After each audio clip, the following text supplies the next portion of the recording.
Right, Shabbat Shalom, family. All right, we're about to begin. We're going to first start off with the reading of the 10 Commandments. So I'd like everybody to please rise. And our brother and Officer Malachi will come up and read the 10 Commandments.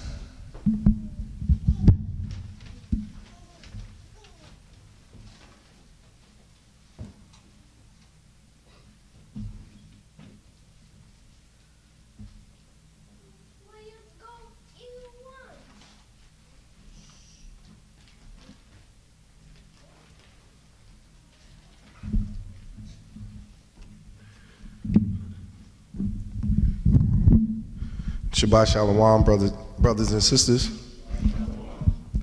Okay, women cover your heads, men uncover your heads.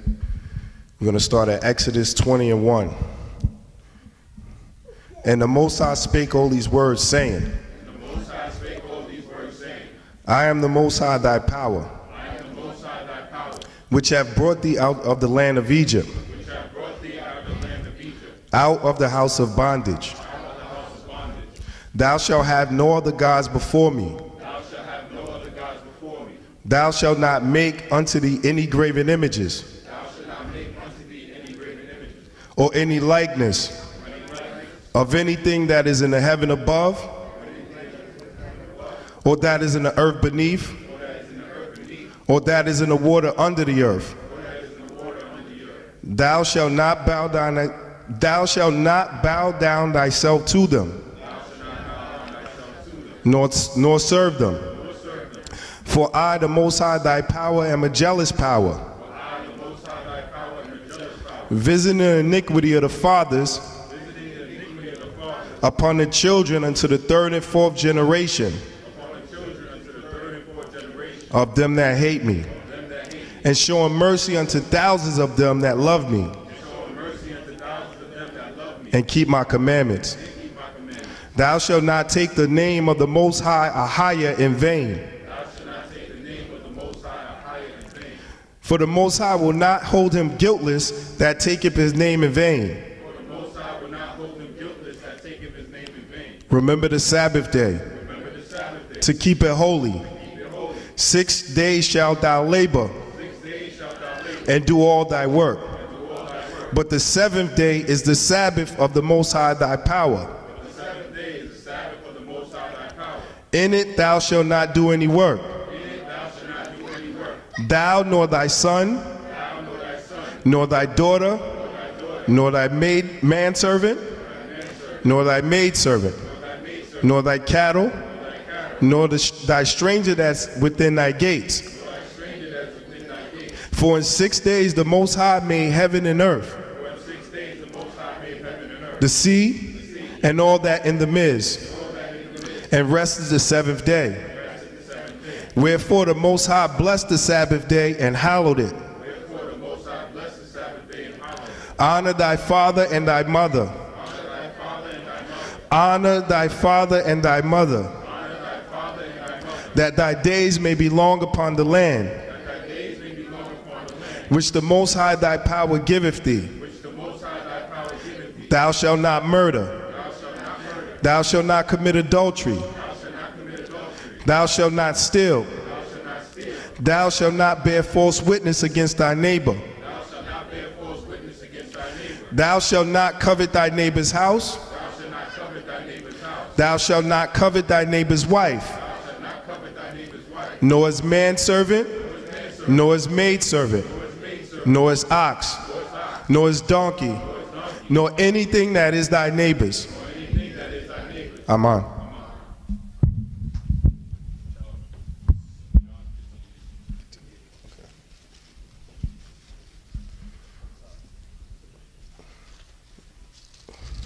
We're going to commence with the reading of the law. Each person is going to read, each baptized member is going to read 7 verses. We're going to start at St. John, chapter 15, verse 8. Herein is my Father glorified, that ye bear much fruit. So shall ye be my disciples. As the Father hath loved me, so have I loved you. Continue in my love. If ye keep my commandments, ye shall abide in my love, even as I have kept my Father's commandments and abide in his love. These things have I spoken unto you, that my joy may remain in you, and that your joy might be full. This is my commandment, that ye love one another as I have loved you. Greater love hath no man than this, that a man lay down his life for his friends. Ye are my friends, if ye do whatsoever I command you. Henceforth I call Salakia, Aman.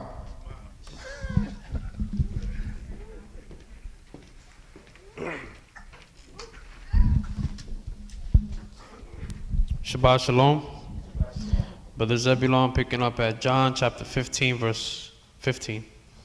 Henceforth I call you not servants, for the servant knoweth not what his Lord doeth. But I have called you friends, for all things that I have heard of my Father I have made known unto you.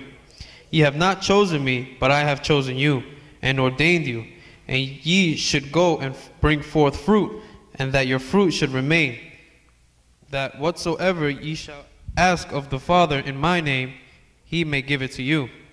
These things I command you, that ye love one another. If the world hate you, ye know that it hated me before it hated you. If ye were of the world would love his own. But because you are not of the world, but I have chosen you out of the world, therefore the world hateth you. Remember the word that I said unto you, the servant is not greater than his Lord. Have persecuted me, they will also persecute you. If they have kept my saying, they will keep yours also. But all these things will they do unto you for my name's sake, because they know not him that sent me. Amen.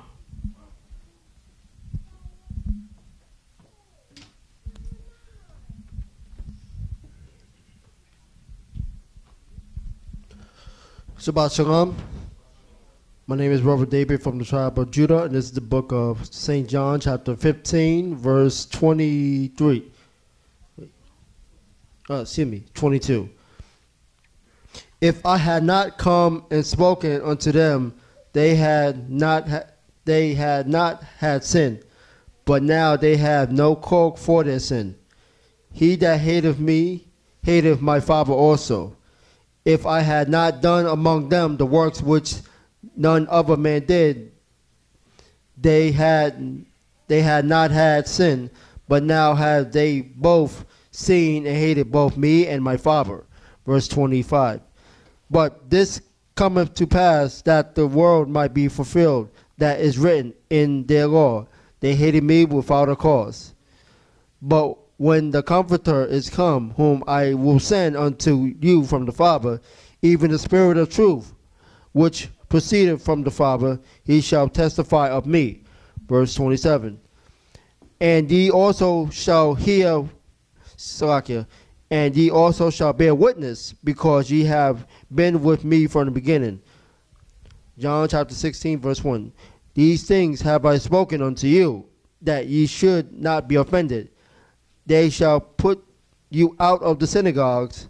Yea, the time cometh that whosoever killeth you will think that he doeth God's service. Amen.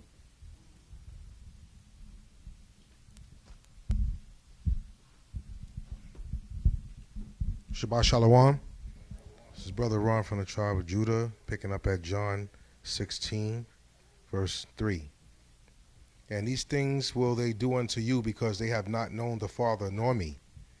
But these things have I told you, that when the time shall come, ye may remember that I told you of them. And these things I said not unto you at the beginning, because I was with you. But now I go my way to him that sent me. And none of you ask of me, whither goest thou? But because I have said these things unto you, sorrow hath filled your heart. Nevertheless, I tell you the truth. It is expedient for you that I go away. For if I go not away, the Comforter will not come unto you. But if I depart, I will send him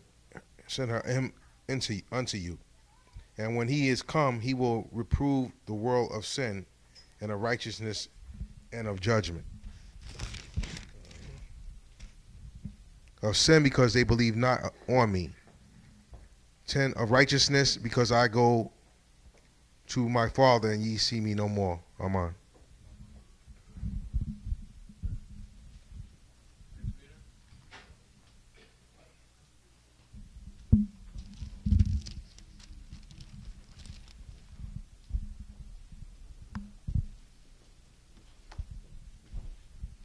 Shabbat Shalom, family. Name is Brother Yatabi Allah from the tribe of Benjamin, nation of Israel. And we are picking up at St. John chapter 16, verse 11.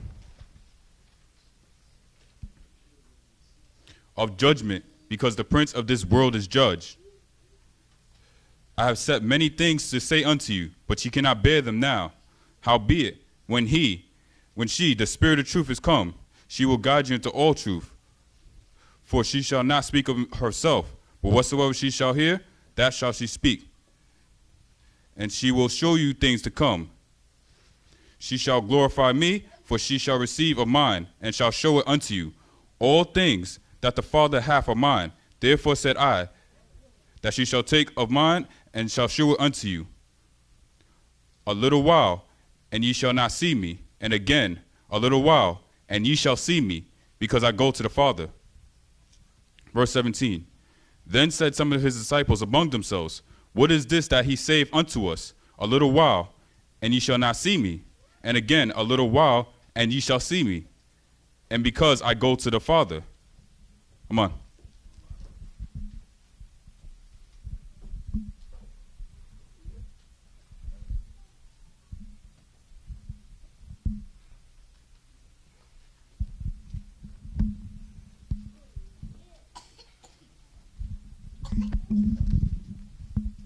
Shalom, family.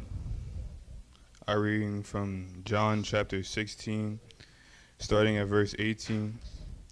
They said, therefore, what is that he saith? A little while we cannot tell what he saith. Now Yeshua knew that they were desirous to ask him, and said unto them, do ye inquire among yourselves of that I said, a little while, and ye shall not see me? And again, a little while, and ye shall see me? Verily, verily, I say unto you, that ye shall weep and lament, but the world shall rejoice, and ye shall be sorrowful, but your sorrow shall be turned into joy. A woman, when she is in travail, has sorrow, because her hour is come, but as soon as she delivereth of the child, she remembereth no more the anguish for joy that a man is born into the world. And ye now therefore have sorrow, but I will see you again, and your heart shall rejoice, and your joy no man taketh away from you. And in that day ye shall ask me nothing. Verily, verily, I say unto you, whosoever ye shall ask the Father in my name, he will give it to you. Hitherto he asks nothing in my name, ask and ye shall receive, that your joy may be full. And these things I have spoken unto you in Proverbs, but the time cometh when I shall no more speak unto you in Proverbs, but I shall shew you plainly of the Father. Amen.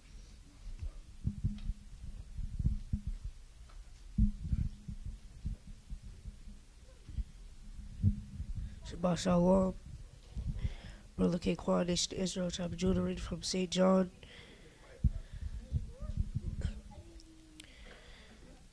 Chapter 16, verse 29. His disciples said unto him, Lo, now speakest thou plainly, and speakest no proverb. Now are we sure that at that day ye shall ask in my name, and I say not unto you that I will pray the Father for you. For the Father himself loveth you, because ye have loved me, and have believed that I came out from God. I came forth from the Father, and came into the world again. I leave the world, and go to the Father. His disciples said unto him, Lo, now speakest thou plainly, and speakest no proverb. Now are we sure that knowest all things, and needest not that any man should ask thee. By this we believe that thou comest forth from high. 31. Yeshua answered them, do ye now believe? Behold, the hour cometh, ye is now come, that ye shall be scattered, every man to his own, and shall leave me alone, and yet I am not alone, because the Father is with me. 33. These things I had spoken unto you, that in me ye might have peace. In the world ye shall have tribulation, but be of God cheer, I have overcome the world. Amen.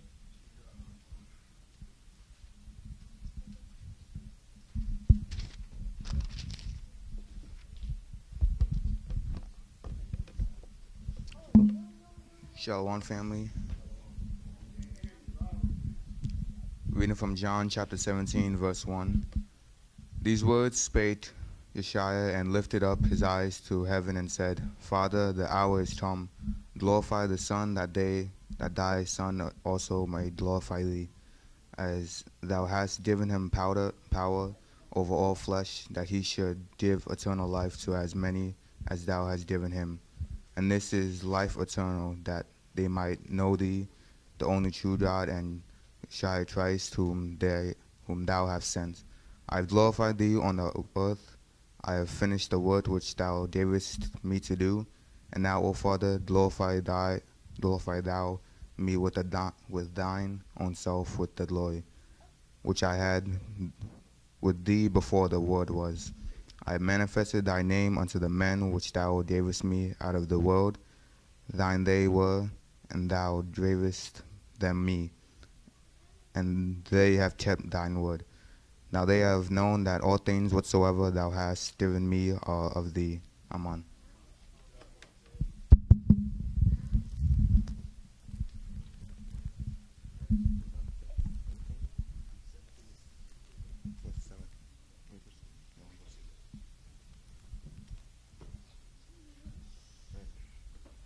St. John, chapter 17, verse 7. All right. Now they have known that all things whatsoever thou hast given. All right. St. John, chapter 17, verse 7. Now they have known that all things whatsoever thou hast given me are of thee. For I have given unto them the words which thou gavest me, and they have received them, and have known surely that I came out from thee, and they have believed that thou didst send me.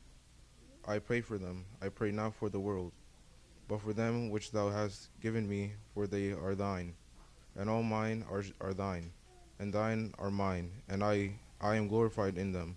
And now I am no more in the world, but these are in the world, and I come to thee.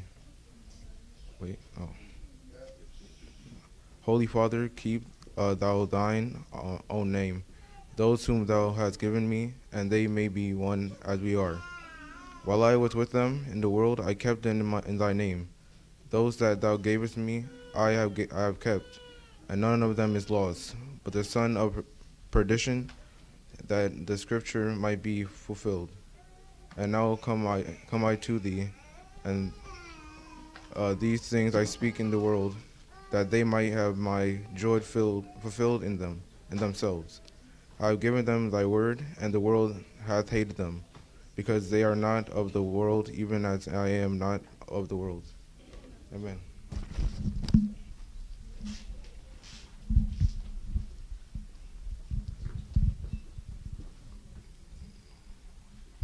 All right, I'm reading from St. John chapter 17, verse 15. I pray not that thou shouldest take them out of the world, but that thou shouldest keep them from the evil. They are not of the world, even as I am not of the world.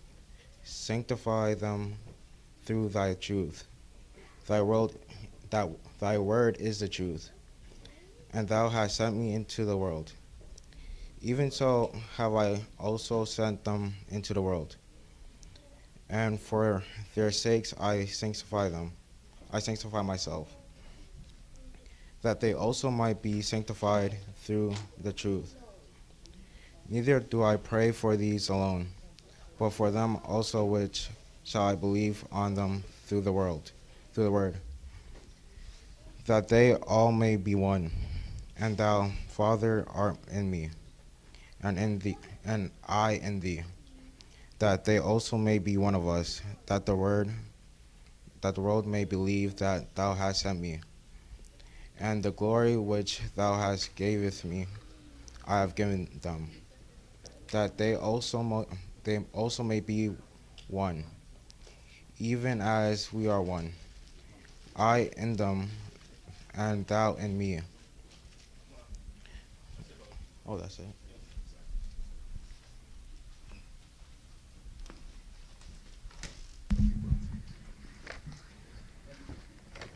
Shabbat Shalom, family.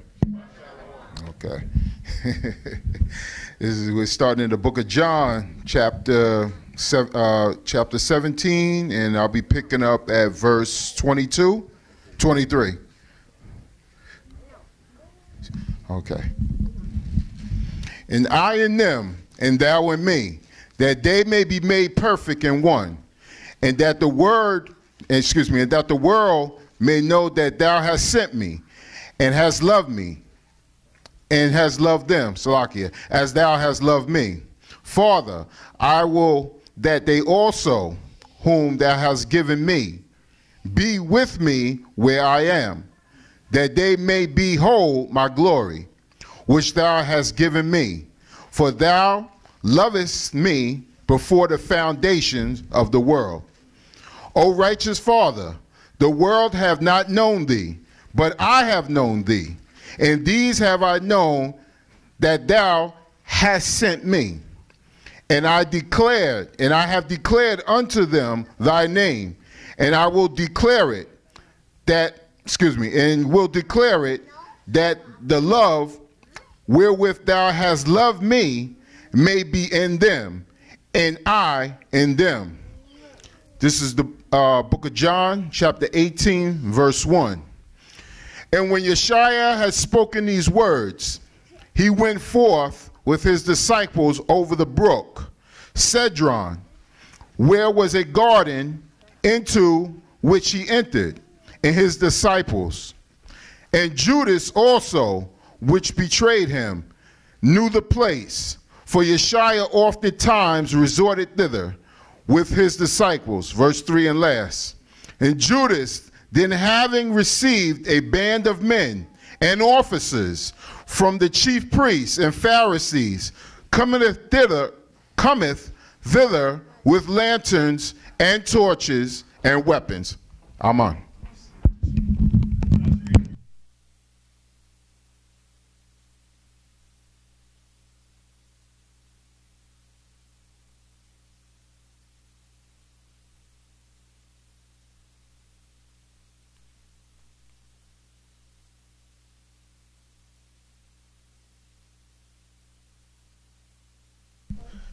Shabbat Shalom, family. Name is Brother Andrell from the tribe of Judah, nation of Israel. We'll be picking up at St. John's chapter 18, verse 4. Yeshua, therefore, knowing all things that should come upon him, went forth and said unto them, Whom seek ye? They answered him, Yeshua of Nazareth. Yeshua said unto them, I am he. And Judas also, which betrayed him, stood with them. As soon then as he had said unto them, I am he, they went backward and fell to the ground. Then asked he them again, Whom seek ye? And they said, Yeshua of Nazareth. Yeshua answered, I have told you that I am he. If therefore ye seek me, let these go their way, that the same might be fulfilled which he spake of them which thou gave of me, I have lost none. Verse 10. Then Simon Peter, having a sword, drew it and smote the high priest's servant and cut off his right ear. The servant's name was Malchus. Verse 11 and last. Then Yeshua Then said Yeshua unto Peter, put up thy sword into thy sheath. The cup which my Father has given me, shall I not drink? Shall I not drink it? Amen.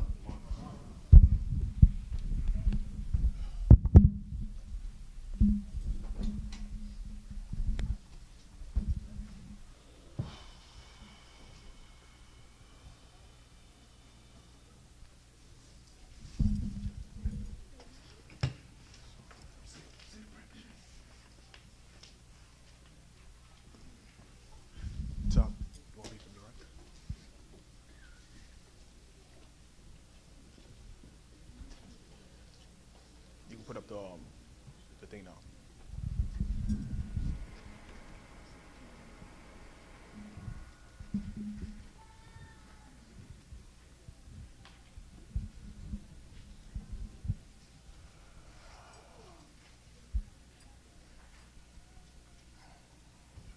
Good.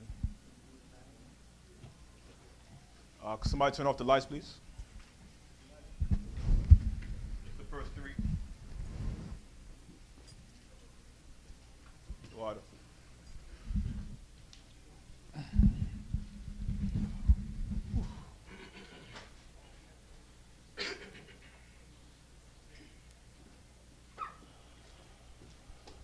All right, Shabbat Shalom, family. How's everybody doing today? Everybody's good? All praise to the Most High. Let's give a round of applause for the Most High.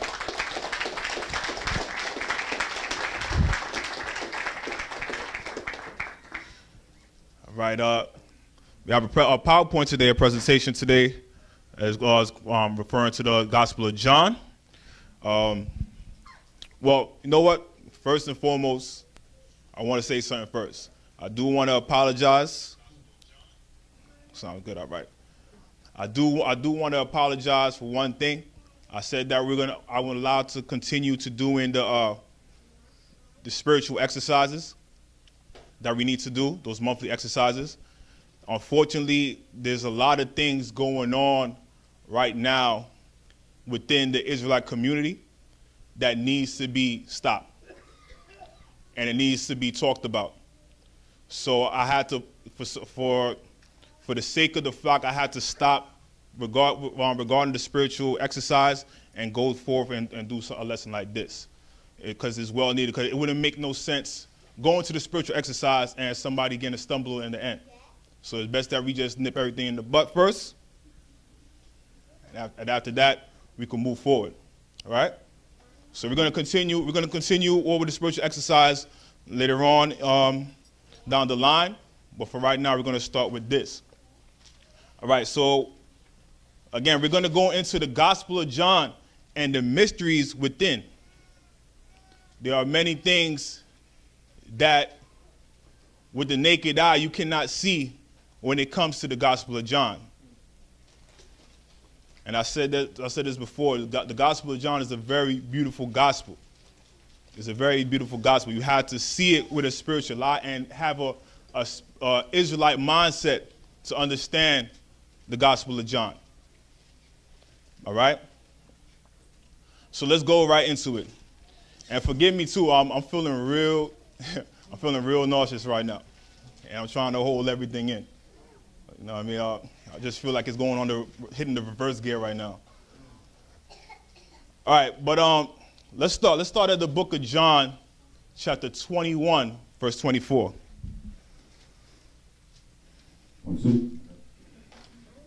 John chapter 21, verse 24.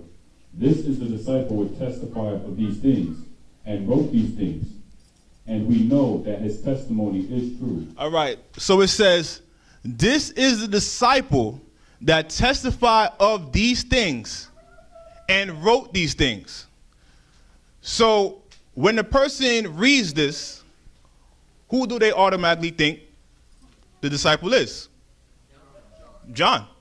Why? Why is it that automatically you say John? Somebody. Exactly. That's common sense. If it says that this is the disciple which testified these things and wrote these things, it's John. That's the disciple, right? But what we have to look at is the other point. It says, and we know that his testimony is true. So wait. It's talking about the disciple. Read that again.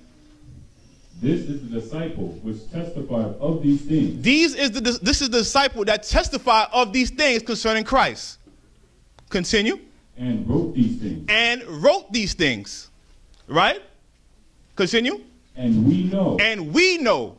That his testimony is true. And we know that his testimony is true. So we have to understand there is two people in charge of this gospel right here. One, the first person is the author, the person who wrote the gospel. And the second person is the narrator. Right? The narrator is telling you that this is the disciple which testified of these things and wrote these things. And we know that his testimony is true. So now what we have to figure out is who is the narrator and who is the author. Who is that disciple? Right? So let's go to the next slide. All right. So what we're going to go into now regarding the so-called church fathers. Right? First century church fathers. And the understanding on who is this beloved disciple in the Gospel of John. Because automatically, again, we will say that it is John. Right? Let's see what the church fathers say regarding this. So this is the first church father we're going to go into, Eusebius. Right? And you can find this in the Christian classic ethereal library. And you can read chapter 24, you can start at verse 1. So this is chapter 24, verse 1. The disagreement in Asia. But the bishops of Asia, led by Polycrates, decided to hold to the old custom handed down to them. He himself, in a letter which he addressed to Victor and the Church of Rome, set forth in the following words the tradition which had come down to him.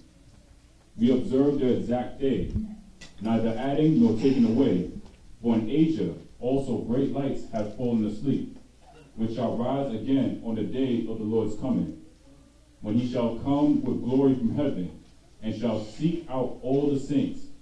Among these are Philip, one of the 12 apostles, who fell asleep, and Hierapolis, and his 2 aged virgin daughters, and another daughter, who lived in the Holy Spirit, and now rests at Ephesus.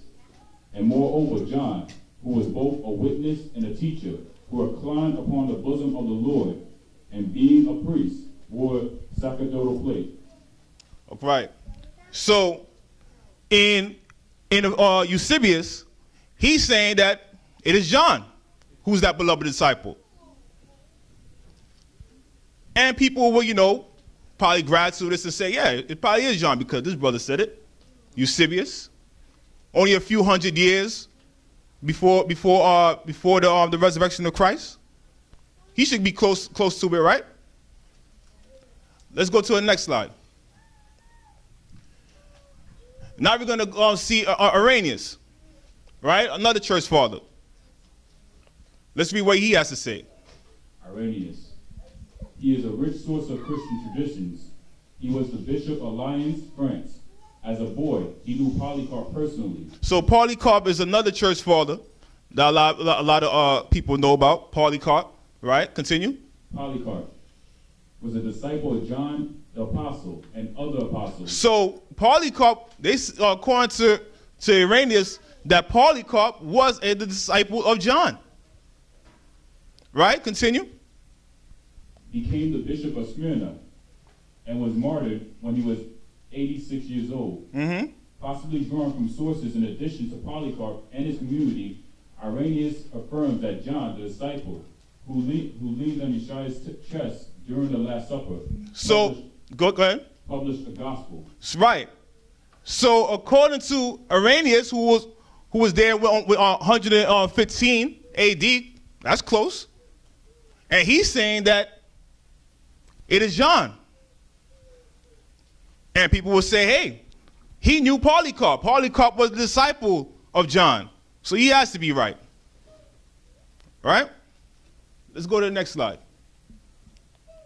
We're going to look at one more person, Tertullian, 160 AD. Let's see what Tertullian has to say about John. He was an apologist who wrote in Latin. He is known as the founder of Latin Christianity, specifically the North African Latin Christianity. He says, in the context of discussing apostles, that John wrote the gospel. 3 chapters later, he says that the gospel of John was recognized by the apostolic church. In the same work, he matter-of-factly says the gospel of John and then quotes from it. He also says in the discussion on the apostles that John was a disciple whom Yeshua loved, who leaned on Yeshua's chest. So here it goes again. Tertullian saying the same thing, saying that it's John who leaned on Yeshua's breast. He is the beloved disciple. These were the church fathers saying. Right? Again, people will say because these guys were close to the time of Christ, so they will have that pure understanding of who this person is. This is not the case. This is what I'm trying for y'all to get a more understanding of. Is that you will have to have faith in the gospel 100%. Not leaning on more on outside research. Yes, these information you get a more understanding what the mindset of a person was back in the days, but you cannot make this something that's solid. And I'm gonna prove.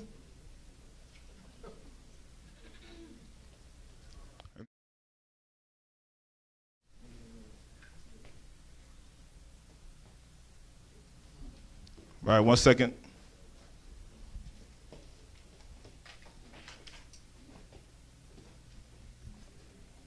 What you got?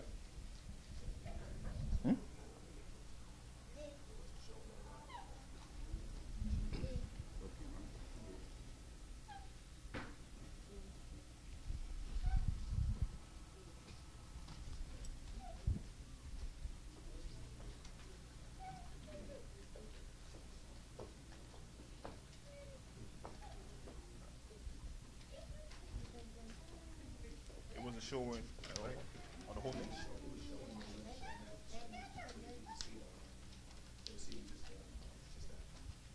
Just that?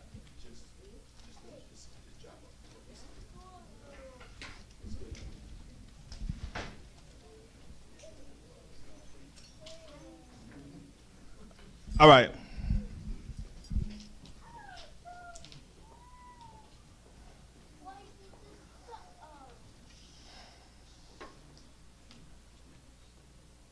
So we're good now?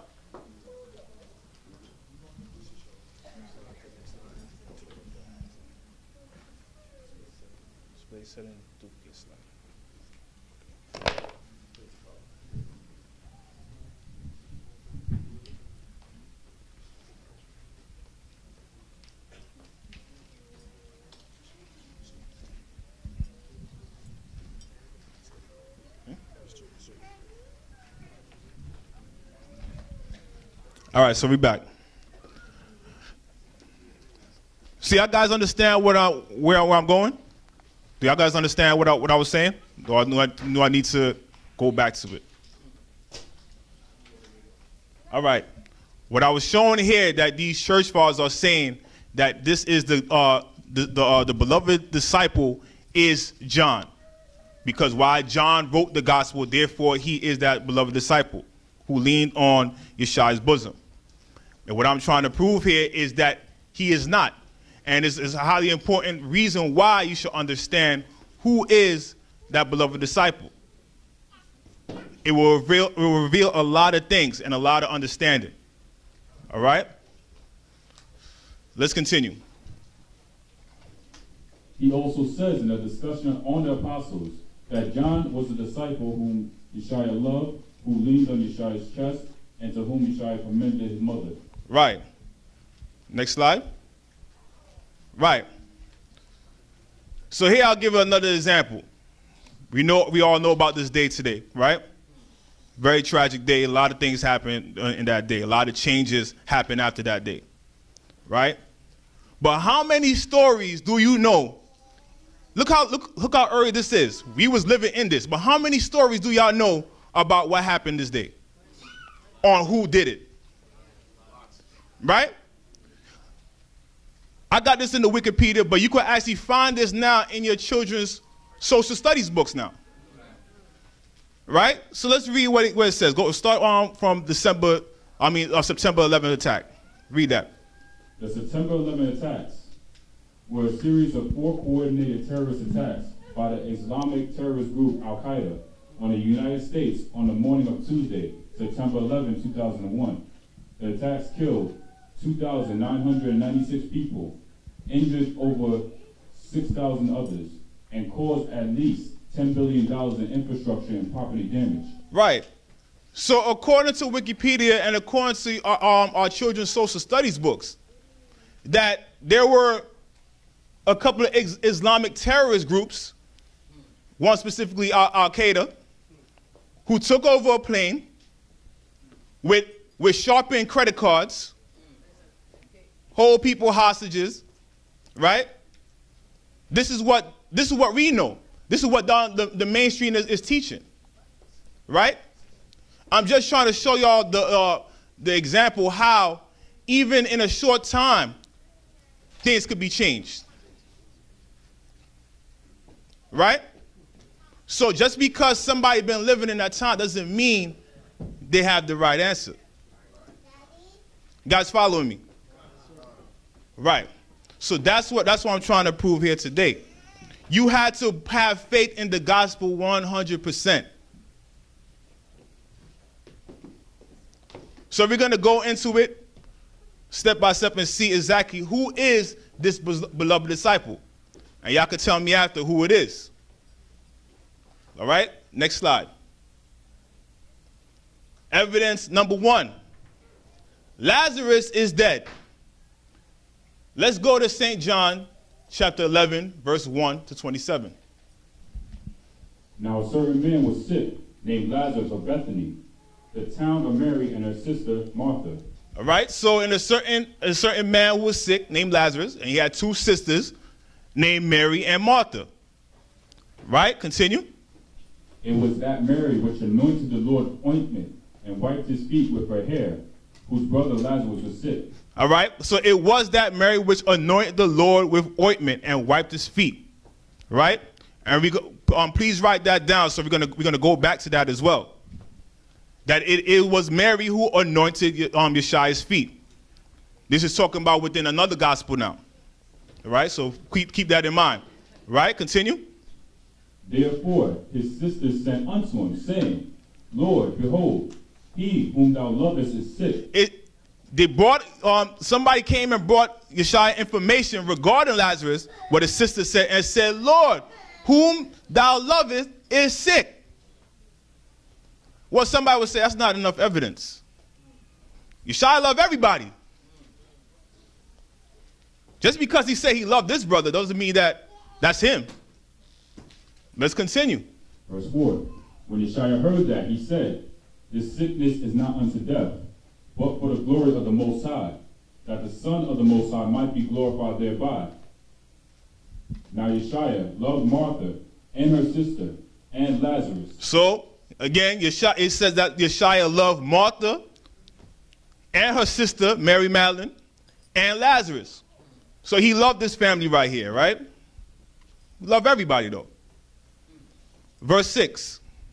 When he had heard, therefore, that he was sick, he abode 2 days, still in the same place where he was. So when he heard that he was sick, he said, I'm going to be patient, I'm going to wait.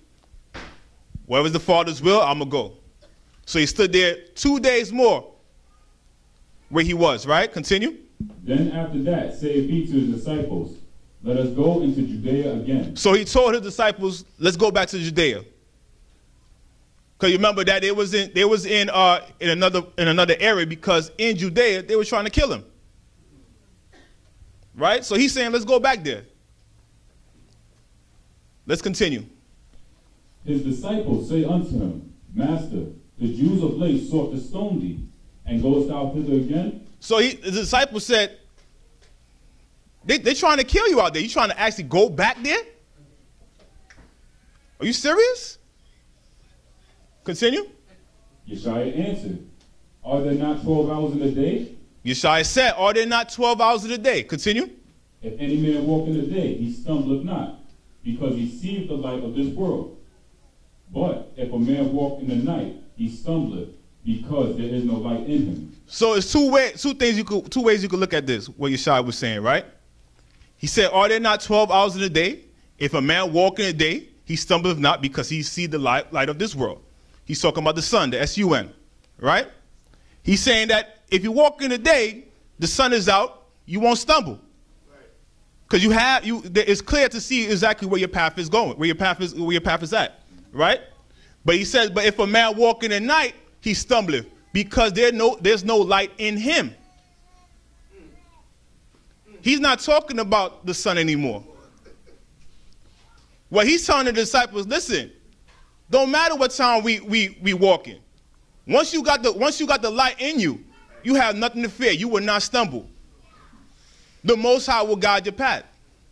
So either two things. They either was walking in the night and said, don't worry, they won't catch us. Or either he said, it doesn't matter what time we go. Right? Continue. Verse 11. These things said he, and after that he said unto them, our friend Lazarus sleepeth, but I go that I may awake him out of sleep. So he says, our friend Lazarus sleepeth. So the disciples knew who this guy was as well. They was friends with him. Right? Continue. Then said his disciples, Lord, if he sleep, he shall do well. So he said, well, if he's sleeping, he's going to do well. What's the problem? Right? Continue. Verse 13. Howbeit, Yeshua spake of his death, but they thought that he had spoken of taking of rest and sleep. Then said Yeshua unto them plainly, Lazarus is dead. Lazarus is dead. Continue. And I am glad for your sakes that I was not there, to the intent ye may have believed. Nevertheless, let us go unto him. So he said the reason why Yeshua stood there the extra 2 days to show them what's going to happen. Instead of him going there and healing him while he was sick, he's going to go there when he's dead. Right? Continue. Verse 16. Then said Thomas, which is called Didymus, unto his fellow disciples, let us also go, that we may die with him. Thomas is a funny brother, man. you want to understand Thomas. Thomas was a person that his faith was not strong yet, but when he comes to love for his brotherhood, he was there. So he said, listen, let's go die with this guy, man. He's going to get himself killed. Right? God love Thomas, man. Verse 17. Then when Yeshua came, he found that he had lain in the grave 4 days already. So this is a key thing here. That Lazarus was laying in the grave 4 days already. 4 days. This is different than any person else being dead. People falling asleep in a couple of hours, hour or so, and the Shai bringing them back. But this guy was dead for 4 days. 4 days. Continue. Verse 18. Now Bethany was nigh unto Jerusalem, about 15 furlongs off. So Bethany was nigh unto Jerusalem. About 15 furlongs off. That's about like 2 miles. So 2 miles away from Jerusalem was Bethany, right? Continue. And many of the Jews came to Martha and Mary. So this is a key thing as well, too. That there were a bunch of people that traveled from Jerusalem all the way to Bethany because of this guy. That's something y'all got to write down too, because we got to come back and talk about this, right? That many other Jews came to Martha and Mary. These people were well known in the Jerusalem community. Well known. That for many of them to come. Pharisees, Sadducees, everybody was coming to see regarding this brother. Right? Continue. And many of the Jews came to Martha and Mary to comfort them concerning their brother. Concerning their brother. Continue. Then Martha, as soon as she heard that Yeshua was coming, went and met him. But Mary sat still in the house. Then said Martha unto Yeshua, Lord, if thou hadst been here, my brother had not died. So Martha, if y'all read, get to understand that Martha was a very worrisome person. Always worrying. Right? So Martha's like, if he was here, my brother wouldn't have died. Right? Continue. But I know that even now, whatsoever thou wilt ask of the Most High will give it thee. But she said, whatever the Most High give you, you will bring forth. Right? Continue. Yeshua said unto her, thy brother shall rise again. Yeshua told her, your brother shall rise again. Hear what Martha's answer was. Martha said unto him, I know that he shall rise again in the resurrection at the last day. So she said, hold up. I understand that he's going to resurrect in the last day. I understand that. I already know. We had this conversation. You told me about this. Right? Continue. Yeshua said unto her, I am the resurrection. Yeshua said, listen, you don't understand what I'm telling you. I am the resurrection. Right? Continue. And the life. And the life. Continue. He that believeth in me, though he were dead, yet shall he live. He that believed in me, though he was dead, yet he shall live. He was not talking about in the last days. She heard about he's talking about the resurrection in the last day. He said, listen, I'm the resurrection. I'm here. You guys got that? Continue.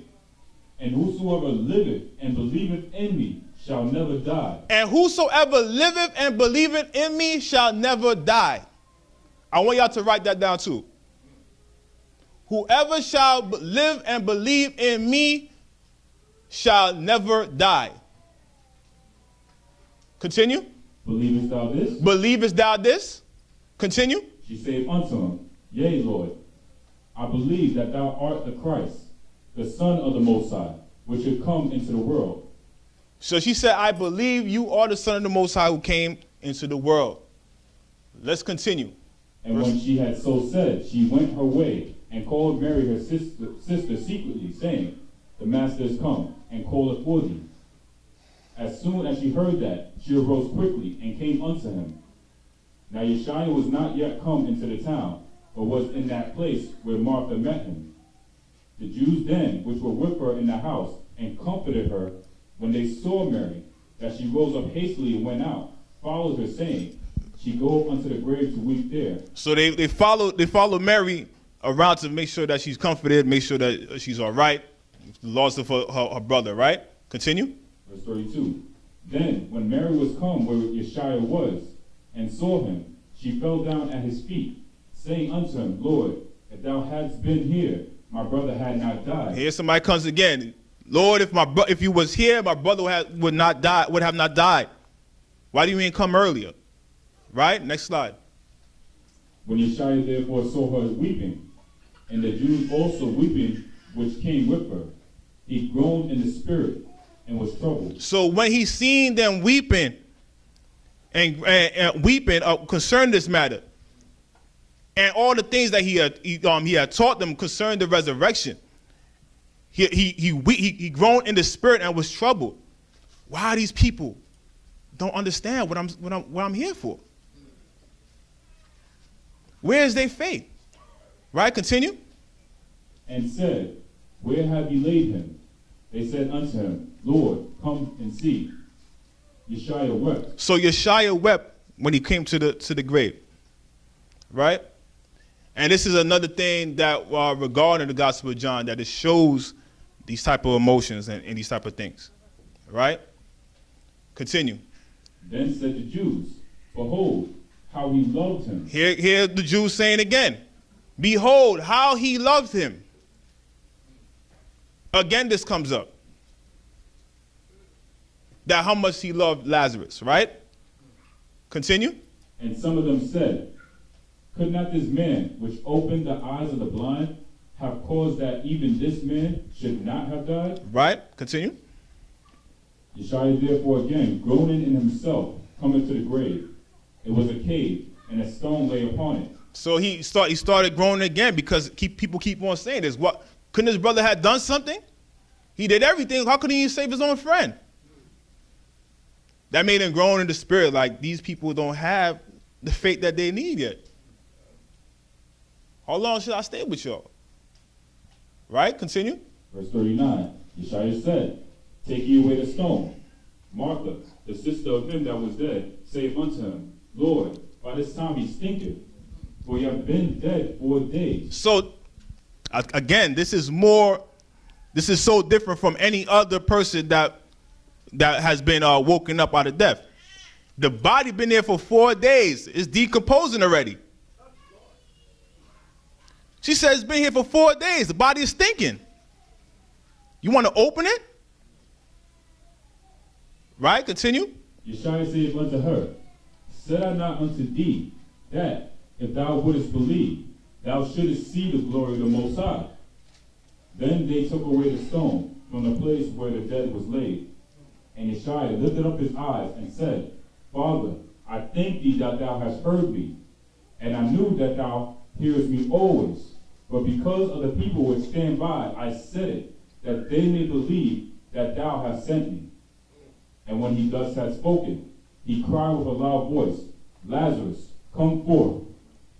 And he that was dead came forth, bound hand and foot with grave clothes, and his face was bound about with a napkin.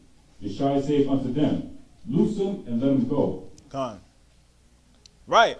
So a person would say, well, if Lazarus was resurrected first, how is Christ the first fruit of those who risen? Let's get the explanation on that, right? So 1 Corinthians chapter 15, verse 20. Read that. But now is Christ risen from the dead. But now is Christ risen from the dead. Continue. And become the first fruits of them that slept. And become the first fruit of them that slept. So how is Lazarus resurrected then? Doesn't make any sense. Christ has to be the first fruit. He has to be that resurrection, right? But you had to understand according to the law. That's why I said you had to have an Israelite understanding, right? Next. You had to understand the law. Exodus chapter 23, verse 19. The first of the first fruits of thy land. The first of the first fruits of that land, continue. Thou shalt bring into the house of the Most High. Bring it where? Thou shalt bring into the house of the Most High. In order for it to be a first fruit, you have to bring it in the presence of the Father.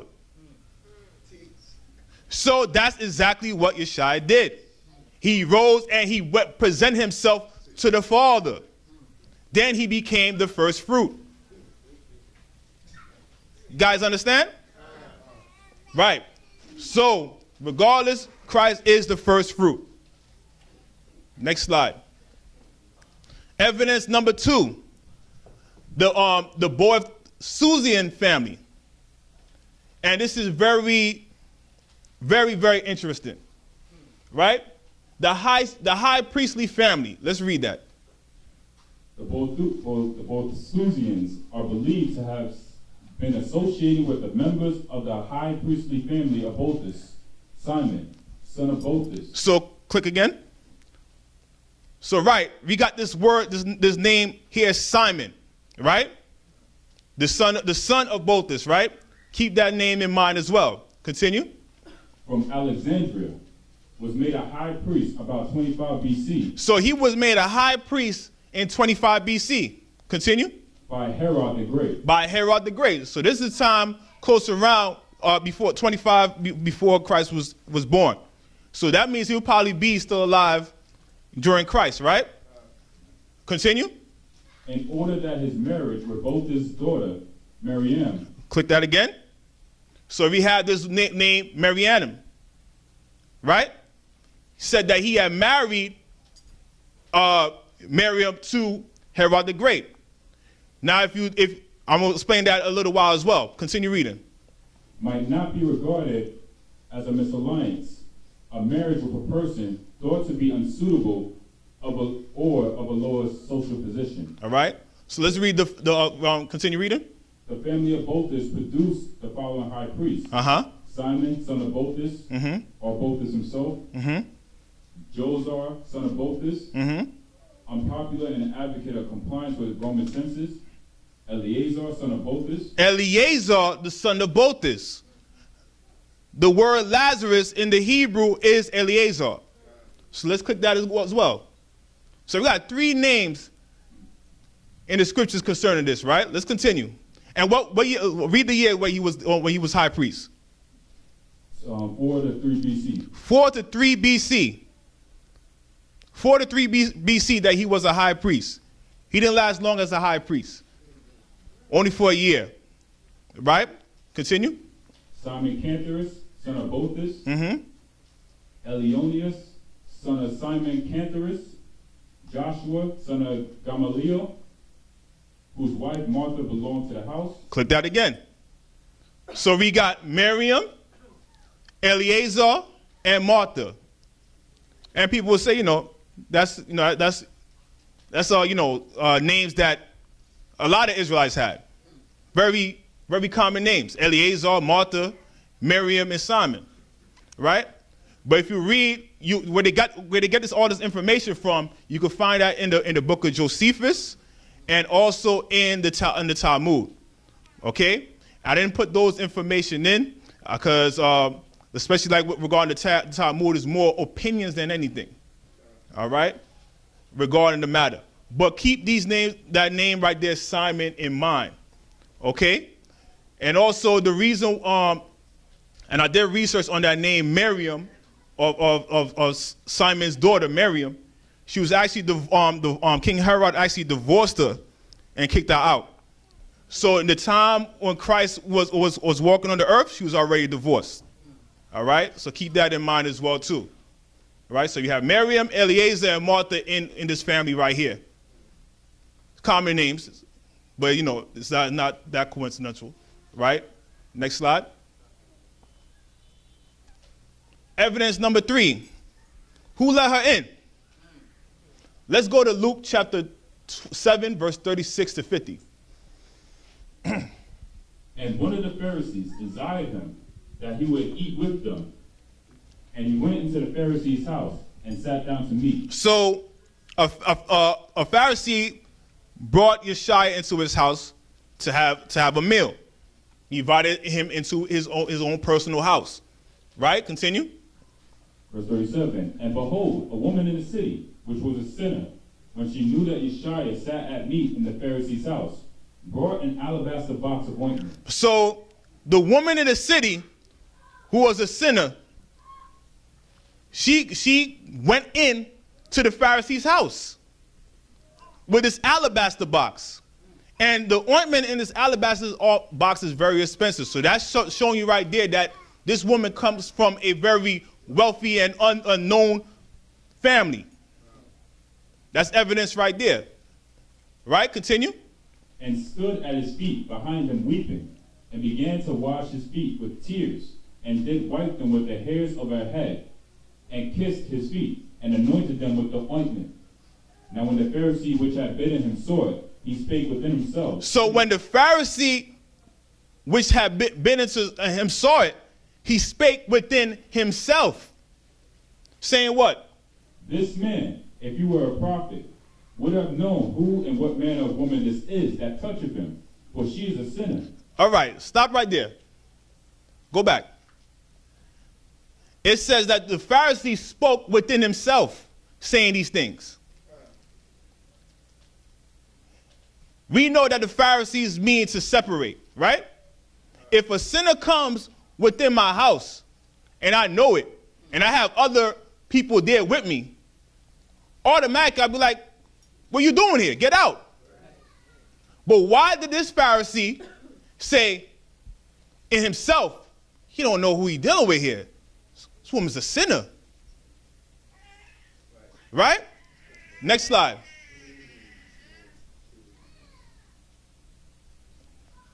And Yeshua answered and said unto him, Simon, I have somewhat to say unto thee. And he said, Master, say on. So this Pharisee name was Simon. Remember where we talked about that family? Who the guy name was Simon, and he had children named Martha, Mary, and Eliezer. Right? He said, Simon, I have somewhat to say unto you, all right? Continue. There was a certain creditor which had two debtors. The one owed 500 pence, and the other 50. And when they had nothing to pay, he frankly forgave them both. Tell me therefore, which of them will love him the most? Simon answered and said, I suppose that he, to whom he forgave most. And he said unto him, Thou hast rightly judged. And he said unto her, Thy sins are forgiven. And they that sat at meat with him began to say within themselves, Who is this that forgiveth sins also? And he said to the woman, Thy faith hath saved thee, go in peace. So he told that woman, you are free from your sins, go in peace. Right? But they didn't name the woman yet. But let's see what the next chapter, what happens, right? Continue. This is Luke chapter 8, verse 1 and 3. Continue. Luke chapter 8, verse 1. And it came to pass afterward that he went throughout every city and village, preaching and showing the glad tidings of the kingdom of the Most High. And the 12 were with him.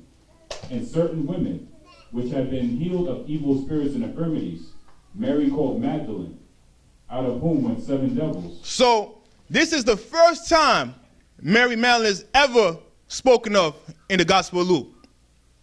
As soon as right after that scene happens within the Pharisee's house, now this is brought up that Mary was free from certain sins. Right? Continue. And Joanna, the wife of Chuza, Herod's steward, and Susanna, and many others, which ministered unto him of their substance. Right? Next slide. All right, so this is St. John, chapter 12, verse 1 to 8. Then Yeshua, 6 days before the Passover, came to Bethany, where Lazarus was, which had been dead, whom he raised from the dead. There they made him a supper, and Martha served. So right now, Yeshua came in 6 days before the Passover. He came to Bethany. That's where Mary, Martha, and Lazarus lives, in Bethany, right? And he said that Martha served. Continue. But Lazarus was one of them that sat at the table with him. He said, but Lazarus was one of them that sat at the table with him, right? Continue. Then took Mary a pound of ointment with spikenard, very costly, and anointed the feet of Yeshua, and wiped his feet with her hair. And that house was filled with the odor of the ointment. So here, Mary does the same procedure again. With the spikenard, very costly. Again, this shows what type of family these people are. In the high class. Right? Continue. Verse 4. Then saith one of his disciples, Judas Iscariot, Simon's son, which should betray him. Why was not this ointment sold for 300 pence and given to the poor? So Judas didn't care about the poor. He just said it because he worried about the money. He said this thing cost 300 pence. Could have gave this to the poor. Right? Continue. This he said, not that he cared for the poor. This he said, not because he cared for the poor. Continue. But because he was a thief. Because he was a thief. And had the bag. And bear what was put therein. A lot of people don't notice that Judas Iscariot was the treasurer of the ministry. It's that's listen, hey, I know brothers that it's funny. Because I know brothers that, when I used to hang on the block, couldn't know how to read or write. But these brothers were thieves, but they knew how to count money real good. Right? So maybe certain gifts that you have, that even though you was doing wickedly, you still have to use those in the body. Who knows? Why did he pick a thief? To count money. He said he had the bag and bear what to put therein. So he was the treasurer of the ministry, right? Continue. Then said Yeshua, let her alone. Against the day of my burying hath she kept this. For the poor always you have with you, but me you have not always. Right? Next slide. Evidence number 4. Simon the leper's house. Matthew chapter 26, verse 1 to 10. And it came to pass, when Yeshua had finished all these sayings, he said unto his disciples, ye know that after 2 days is the feast of the Passover. So right here, people get confused a lot when it comes to the Gospels, right? In the book of John, it says he came there 6 days before the Passover, and here it says after 2 days is the feast of the Passover, right? But you have to understand exactly what's going on. In the book of John, he says that he came there 6 days before the Passover. So he dwelt there 6 days, right? And here is showing what happened after 4 days, right? So that's exactly what's going on here. He's saying, so continue reading. And the Son of Man is betrayed to be crucified. All right, so he's telling them, listen, when the fourth day came, he came and talked to them, like, listen, you know that I'm about to be crucified. The Son of Man will be crucified. So it all goes together. All right? Continue. Then assembled together the chief priests and the scribes and the elders of the people unto the palace of the high priest, who was called Caiaphas, and consulted that they might take Yeshua by subtlety and kill him. Right. Next slide. But they said, not on the feast day, lest there be an uproar among the people. Now when Yeshua was in Bethany, in the house of Simon the leper, there came unto him a woman having an alabaster box of very precious ointment, and poured it on his head as he sat at meat. So here comes that name Simon again, right? And with that woman with the alabaster box, we know that is Mary Magdalene, with the precious ointment, and poured it on his head as he sat at meat. Now, it could possibly be that Simon did have leprosy, and then Yeshua did heal him, because there would be no way for them to go forth and have a feast there without him being healed. So they're just identifying that person that Yeshua had healed, right? Continue. Verse 8. But when his disciples saw it, they had indignation, saying, to what purpose is this waste? For this ointment might have been sold for much and given to the poor. When Yeshua understood it, he said unto them, why trouble you the woman? For she hath wrought a good work upon me. Right, next slide. So we're in Mark chapter 14, verse 3 to 8. And being in Bethany, in the house of Simon the leper. So again, Simon comes up again in another gospel, right? Continue. As he sat at meat, there came a woman having an alabaster box of ointment, a spikenard very precious, and she brake the box and poured it on his head. And there were some that had indignation within themselves, and said, why was this waste of the ointment made? For it might have been sold for more than 300 pence, and have been given to the poor. And they murmured against her. And Yeshua said, let her alone, why trouble ye her? She hath wrought a good work on me. For ye have the poor with you always, and whensoever ye will, ye may do them good. But me ye have not always. She hath done what she could. She has come aforehand to anoint my body to the burying. Right. Luke chapter 10, verse 38 to 42. Now it came to pass, as they went, that he entered into a certain village, and a certain woman named Martha received him into her house. And she had a sister called Mary, which also sat at Yeshua's feet, and heard his word. But Martha was cumbered about much serving, and came to him, and said, Lord, dost thou not care that my sister hath left me to serve alone? Bid her therefore that she help me. And Yeshua answered and said unto her, Martha, Martha, Thou art careful and troubled about many things, but one thing is needful, and Mary hath chosen that good part, which shall not be taken away from her. So Yeshua told Martha, listen, I understand that you're very busy, but Mary has taken a good part of this ministry right now.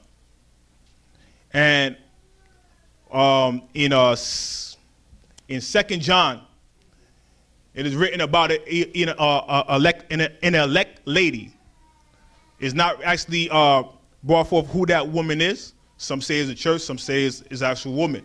Who knows? But we do know that Yeshua said that Mary Magdalene has a great part to play within this ministry, right? Next slide. St. John, chapter 13, verse 1 to 2. Now before the feast of the Passover, when Yeshua knew that his hour was come, that he should depart out of this world unto the Father, having loved his own, which were in the world, he loved them unto the end. And supper being ended, the devil having now put into the heart of Judas Iscariot, Simon's son, to betray him. So in the heart of Judas Iscariot, the devil had planted the seed in there already. Right? Next slide. St. John chapter 13, verse 21 to 30. When Yeshua had thus said, he was troubled in spirit, and testified and said, Verily, verily, I say unto you, that one of you shall betray me. Then the disciples looked one on another, doubting of whom he spake. So when Yeshua, when it was at the feast, sitting down, Yeshua said, listen, one of y'all shall betray me. Everybody's looking around, mumbling like, who you talking about? You talking about me? Talking about you? Who you talking about? And doubting whom he spake. He's like, nah, it can't be him. Maybe it's that op. Maybe it's that brother. Hey, I don't know, man. Maybe it could be me. So everybody's worrying like, who is this person? Right? Continue. Now there was leaning on Yeshua's bosom one of his disciples, whom Yeshua loved. So here it says, now there was leaning on Yeshua's bosom one of the disciples whom Yeshua loved. So there was a disciple there whom he loved, leaning on his bosom, right? Continue. Simon Peter therefore beckoned to him that he should ask who it should be of whom he spake. And then comes Simon Peter coming like, who is him? Who is this person? You had to tell me who this person is. Let me know. Right? Continue. He then, lying on Yeshua's breast, saith unto him, Lord, who is it? So right here, people will get confused. Because automatically they'll think that Peter went and leaned on his bosom too and asked, who is it? That is not the case. What is actually saying in verse 25 is saying, he who was leaning on Yeshua's breast is the one who asks, who is it? Who is it that's going to do this? Right? Continue. Yeshua answered, he it is to whom I shall give a sop when I have dipped it. And when he had dipped the sop, he gave it to Judas Iscariot, the son of Simon. So when that disciple asks, who is it? Who shall do this thing? While everybody is still worrying about, I don't understand what's going on. Everybody's making a big ruckus in there. While they're making a big ruckus, he tells that person who's leaning on his breast, is he who dips his hand in the sop is one who's going to betray me. So that disciple is waiting like, okay, who is it? Continue. And then he realized it was Judas Iscariot. Continue. And after the sop, Satan entered into him. Then said Yeshua unto him, that thou doest, do quickly. Now no man at the table knew for what intent he spake this unto him. You see that? It says no man knew. I used to always get confused about that. Did he tell everybody? Because I already know that Peter already had a dagger on him already. You tell him that whoever dipped his hand in the sop, the first thing you see is Judas. Like, he's jumping on him. Right? Just one quick.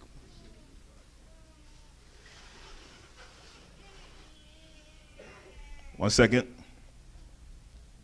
Yep. Right? So it says that no man at the table knew what intent he spake of this unto him. So when Yeshua told him, go and do what you have to do quickly, hear what some of the disciples thought. Right? Continue. For some of them thought, because Judas had the bag. For some of them thought, because Judas was the treasurer. Right? Continue. That Yeshua had said unto him, buy those things that we have need of against the feast, or that he should give something to the poor. So no man knew what Yeshua, who was going to betray him, except the one who Yeshua loved. Everybody else, all the disciples, all the apostles didn't know. Why? Because all these things had to be fulfilled. If he had told them, they would have tried to stop it. So everybody thought when Yeshua said, go and do what you do quickly. It's like, okay, oh yeah, Judas is going to go and do something to help to feed the poor or get some more things for the feast. No man knew what intent he spake of. Continue. He then, having received the sop, went immediately out, and it was night. Right? Next slide. Was only the 12 at the feast? Because everybody will say that, oh, because Yeshua sat with the 12, that means it was only 12. That's like me sitting in the cafeteria and I say, I'm hanging with my boys right now. But yeah, I'm in the school. I'm in school. We're in the cafeteria. Of course, everybody else going to be there. But I'm sitting with them. Right? Was only the 12 at the feast? Let's read Mark chapter 14. Mark chapter 14, verse 17. And in the evening, he cometh with the 12. So right here, in the evening, he cometh with the 12. Right? Continue. And as they sat and did eat, Yeshua said, verily I say unto you, one of you which eateth with me shall betray me. Verily, verily, I say unto you, one of you which eateth with me shall betray me. Right? Continue. And they began to be sorrowful, and to say unto him one by one, is it I? And another said, is it I? Mm-hmm. And he answered and said unto them, it is one of the 12. So right here, that word them right there, I looked at it. He, she, it. So when he says, he answered and said unto them, it is one of the 12. How could he tell the 12 it is one of the 12? Exactly. If he says, if he says to a person is one of the 12, that will make more sense. That the beloved disciple, right? Continue. It is one of the 12 that dippeth with me in the dish. That dippeth with me in the dish. Continue. And there followed him a certain young man. And this is verse 51. Continue. Having a linen cloth cast about his naked body. And the young men laid hold on him. And he left the linen cloth and fled from the naked. So this is when they had captured Yeshua at the end. There was just a certain young brother there that was with them. Remember, he had 70 disciples. And that's not including the women.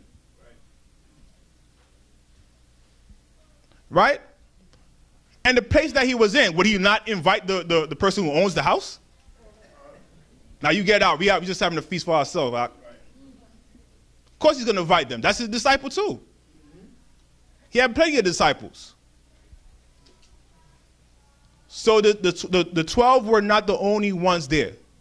All right? Next slide. Evidence number 6. Known of the high priest.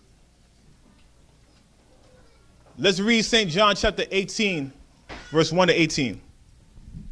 When Yeshua had spoken these words, he went forth with his disciples over the brook Cedron, where was a garden, into the which he entered, and his disciples. And Judas also, which betrayed him, knew the place, for Yeshua oft times resorted thither with his disciples. Judas then, having received a band of men and officers from the chief priests and Pharisees, cometh thither with lanterns and torches and weapons. Yeshua therefore, knowing all things that should come upon him, went forth and said unto them, whom seek ye? Continue. They answered him, Yeshua of Nazareth. Yeshua saith unto them, I am he. And Judas also, which betrayed him, stood with them. As soon then as he had said unto them, I am he, they went backward and fell to the ground. Then asked he them again, Whom seek ye? And they said, Yeshua of Nazareth. Yeshua answered, I have told you that I am he. If therefore you seek me, let these go their way. So Yeshua said, I told you I am he. If therefore you're only seeking me, let my brothers go. So he was allowing them to free all the rest of the disciples and just take me. You asking for me? Take me. Right? Continue.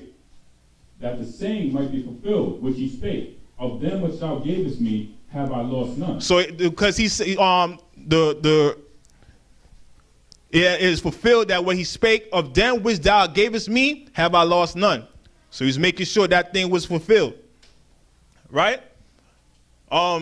Something I wanted to say.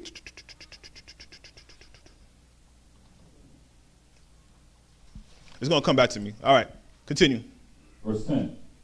Then Simon Peter, having a sword, drew it, and smote the high priest's servant, and cut off his right ear. The servant's name was Malchus. All right, so here again, you have, I told you, there's a narrator and there's a writer. The writer is saying, he has smote the high priest's servant. And the servant name was Malchus. How did that writer know who the name of the servant was? Unless a person is well known of the high priest. Right? Continue. Then the band and the captain and officers of the Jews took Yeshua and bound him, and led him away to Annas first. For he was father-in-law to Caiaphas, which was the high priest that same year. Right, next slide. Now Caiaphas was he which gave counsel to the Jews, that it was expedient that one man should die for the people. And Simon Peter followed Yeshua, and so did another disciple. So Simon Peter followed Yeshua, and so did another disciple. Right, continue.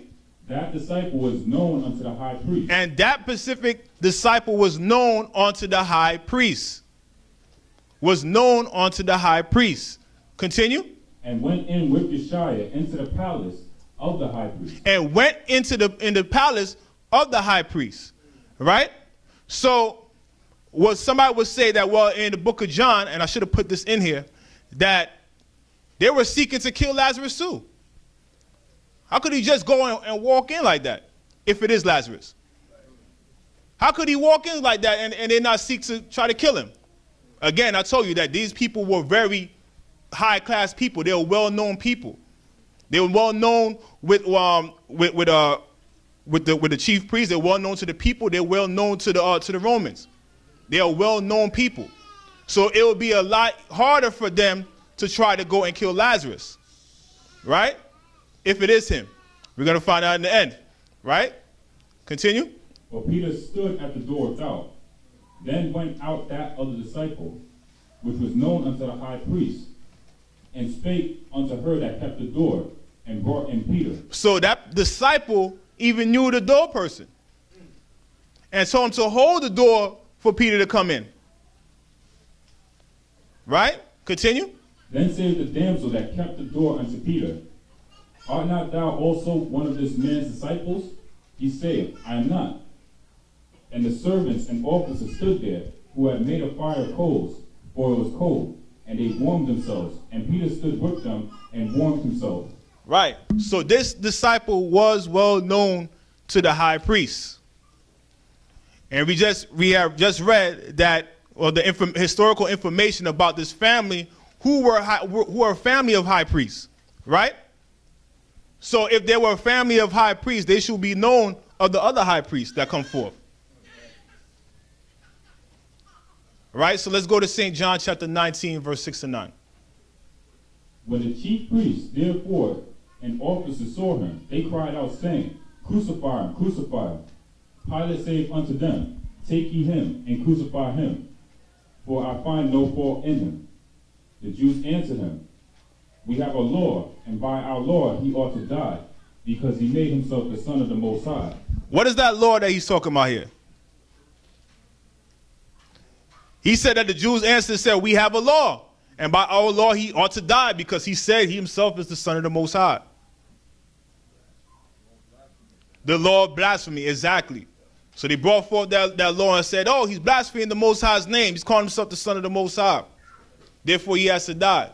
Another thing we have to understand, too, that the chief priests, Caiaphas and Annas, exactly, the water. These were of the sect of the Sadducees, right? So they didn't believe in angels or anything like that. For you to say you're the Son of the Most High, that's it. It's over for you. Right? So they wouldn't even want to hear it. All right, so continue.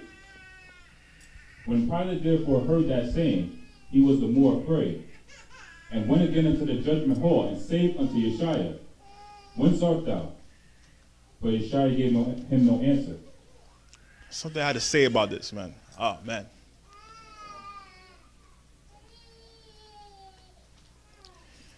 All right, next slide. I'm going to come back to it if I remember. Really feeling sick. St. John chapter 19, verse 25 to 27. Now there stood by the cross of Yeshua his mother, and his mother's sister, Mary, the wife of Cleophas, and Mary Magdalene. When Yeshua therefore saw his mother, and the disciples standing by, whom he loved, he said unto his mother, Woman, behold thy son. Then saith he to the disciple, Behold thy mother. And from that hour, that disciple took her unto his own home. So what we have to understand too is when Yeshua was being crucified, I believe it's in Matthew. It's when the scripture says that when the shepherd has been attacked, the sheep shall scatter. So when that happened, all the disciples scattered, except for one. Right? It says that disciple standing by, whom he loved, said unto his mother, Woman, behold thy son. Continue. Verse 27. Then saith he to the disciple, Behold thy mother. And from that hour, that disciple took her unto his own home. So Yeshua gave Mary, that disciple, to bring into his own house, that she could be taken care of. Right? Next slide. The 12 wasn't at the cross. Right? St. John chapter 19, verse 31 to 42. Continue. The Jews therefore, because it was the preparation that the bodies should not remain upon the cross on the Sabbath day, for that Sabbath day was an high day, but sought Pilate that their legs might be broken, and that they might be taken away. So they was preparing to break their legs, so they could get this thing quick. So when you break their legs, it won't be able for them to breathe properly, right? Continue. Then came the soldiers and brake the legs of the first and of the other which was crucified with him. But when they came to Yeshua and saw that he was dead already, they brake not his legs. So when they came to Yeshua, they seen that he was dead already. And there's something that came to my mind as well too when I was reading this, right? What did they give Yeshua, and then he gave the spirit? The vinegar, right? And what did they put the vinegar in? On? A sponge, like hyssop, right? What to the fulfilling of the Passover? The bitter herbs. Then once they gave him that, it is complete. Right? But where we at? We at verse 34. Want me to start 33 again? Verse 33, read it again. But when they came to Yeshua and saw that he was dead already, they brake not his legs. But one of the soldiers with a spear pierced his side, and forthwith came there out blood and water. So when a soldier came and pierced Yeshua on the side, and out came blood and water. Right? Continue and hear what that disciple has to say. Continue. And he that saw it bare record, and his record. Continue. And his record is true. So here comes the narrator again, talking about the person who wrote it. He said, and he saw it and bare record, and his record is true. The reason why the narrator had to bring this forth of the concerning of this writer's writings, because there were people out there, and which Deacon Aaron is going to come in and do a lesson as well too. There were people out there saying that Yeshua did not walk in the flesh, that he didn't come as a man. So when he saw the blood and the water, he said, okay, I could tell you that this record is true, that he came and walked just like us. Read verse 35 again. And he that saw it bear record, and his record is true. And he knoweth that he saith true, that ye might believe. That ye might believe. That ye might believe. All right? People saying that he didn't come in the flesh. And again, the reason why I'm doing this lesson, brothers and sisters, there are people out there, there's people out there today that want to destroy this gospel completely. Because why? Because they feel that because it's the last gospel, it doesn't hold no weight. It's separated from the other gospel because it doesn't pertain certain things. But what I'm trying to show here, brothers and sisters, that this gospel right here is a personal testimony of a thing that happened between one disciple and Yeshua. But people out there are trying to destroy that, who claiming to be us, but they're not. They was with us, but they said that they was not with us before. And I'm not even talking about people that were with us in this particular body. I'm talking about people in the quote unquote Israelite community, claiming to be Israelites, claiming to be your brother, but yet want to destroy your foundation. Want to destroy every gospel that comes forth and saying that it's all nonsense.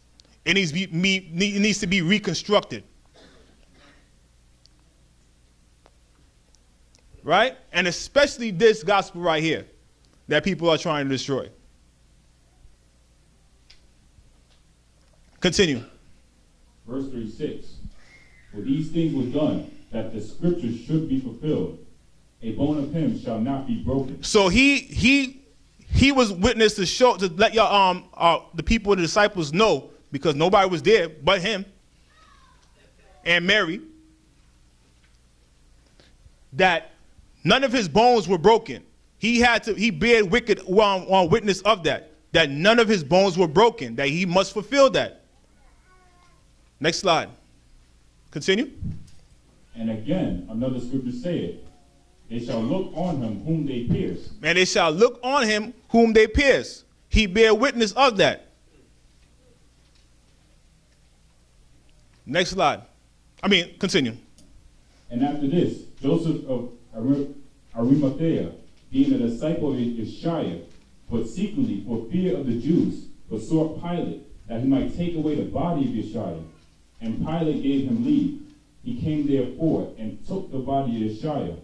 So there was a other disciple there who was privately a disciple named Joseph. He went again, another person who was high in the class, went to Pilate and asked for the body, right? And he got the order to do so, and he took down the body, right? Continue. And there came also Nicodemus, which at the first came to Yeshua by night. So again, another person who came privately, Nicodemus, right? Continue.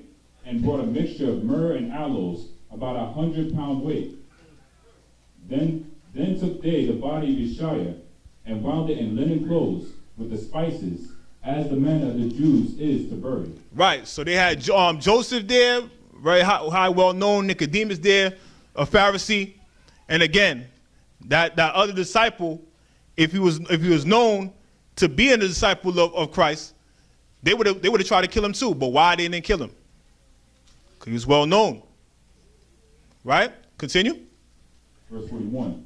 Now in the place where he was crucified, there was a garden, and in the garden a new sepulchre, wherein was never man yet laid.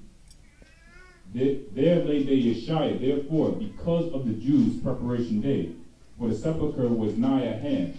So, right, so that disciple was there, Joseph was there, Nicodemus was there, Mary was there for the burying of Yeshua in the sepulchre, right? They just found his sepulchre. They don't know. It was owned by, I believe, Joseph, and he put the body in there. right? They just saw it and said, okay, you know what, we could put him in here, then we'll take it and bring it to the family after, all right? Till later, all right? Next slide. Evidence number 8, to the tomb. John chapter 20, verse 1 to 10. The first day of the week cometh Mary Magdalene early, when it was yet dark, unto the sepulchre, and seeth the stone taken away from the sepulchre. So Mary Magdalene comes in the dawn of the day. The sun's about to come up. And it was still dark. As it says, she came early, but it was still dark. The sun is still trying to come up. And she sees the stone taken away from the sepulchre. Right? Continue. Then she runneth, and cometh to Simon Peter, and to the other disciple, whom Yeshua loved, and saith unto them, They have taken away the Lord out of the sepulchre, and we know not where they have laid him. So, it says that they have taken away the Lord out of the sepulchre, and we know not where they laid him. So a lot of people will say this is a contradiction as well. They will say, did Mary go by herself? Why does the other gospel say that it was Mary and the other Mary? Right? But it says we know not where they put him. So there were other people there, but Mary is the main focus right now. Right? So she went and she ran and told only Peter and the other disciple that they took away the Lord, and we don't know where they put him. Right? Continue. Peter therefore went forth, and that other disciple, and came to the sepulchre. So Peter therefore went forth and the other disciple to the sepulchre. Right? So they're running to go see what's going on here. Right? Continue. So they ran both together. Continue. And the other disciple did outrun Peter. Now the other disciple outrun Peter. So people will say, well, yeah, man, Peter out of shape, man. Or this brother's probably a young out that he could outrun Peter. But that's not the case. Again, did y'all write down everything that I was saying? Okay. Why you think that disciple outran Peter? Out of all the evidence that I gave y'all. Huh? He loved them? Okay. I'm sure Peter loved them too. Huh? Okay, but why did he outrun him? He was blessed the most, okay. Huh? Younger, spirit, what else? Well, the evidence. He knew where he was going. He was the only one that knew. The other disciples wasn't there. Peter wasn't there. So he's running. Peter just like, oh man, it's crazy. And he's running. Then Peter realized he don't know where he's going. Then that disciple outran him because he knew where he was going. So Peter had to follow him after. You guys get that? So that other disciple outran Peter. Continue. And came first to the sepulchre. Right? And he stooping down and looking in. And he's stooping down looking in because there's steps going into where he's looking in, right? Continue. Saw the linen clothes lying, yet went he not in. Saw the linen clothes lying, but yet he went not in. Out of all the evidence that I gave you, why you think that he did not go in? Because he knew he wasn't in there. What else?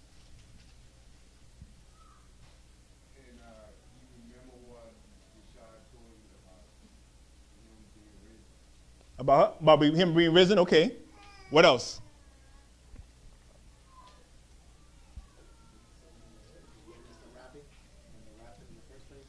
Okay. Witnessing rapping. Okay. What else?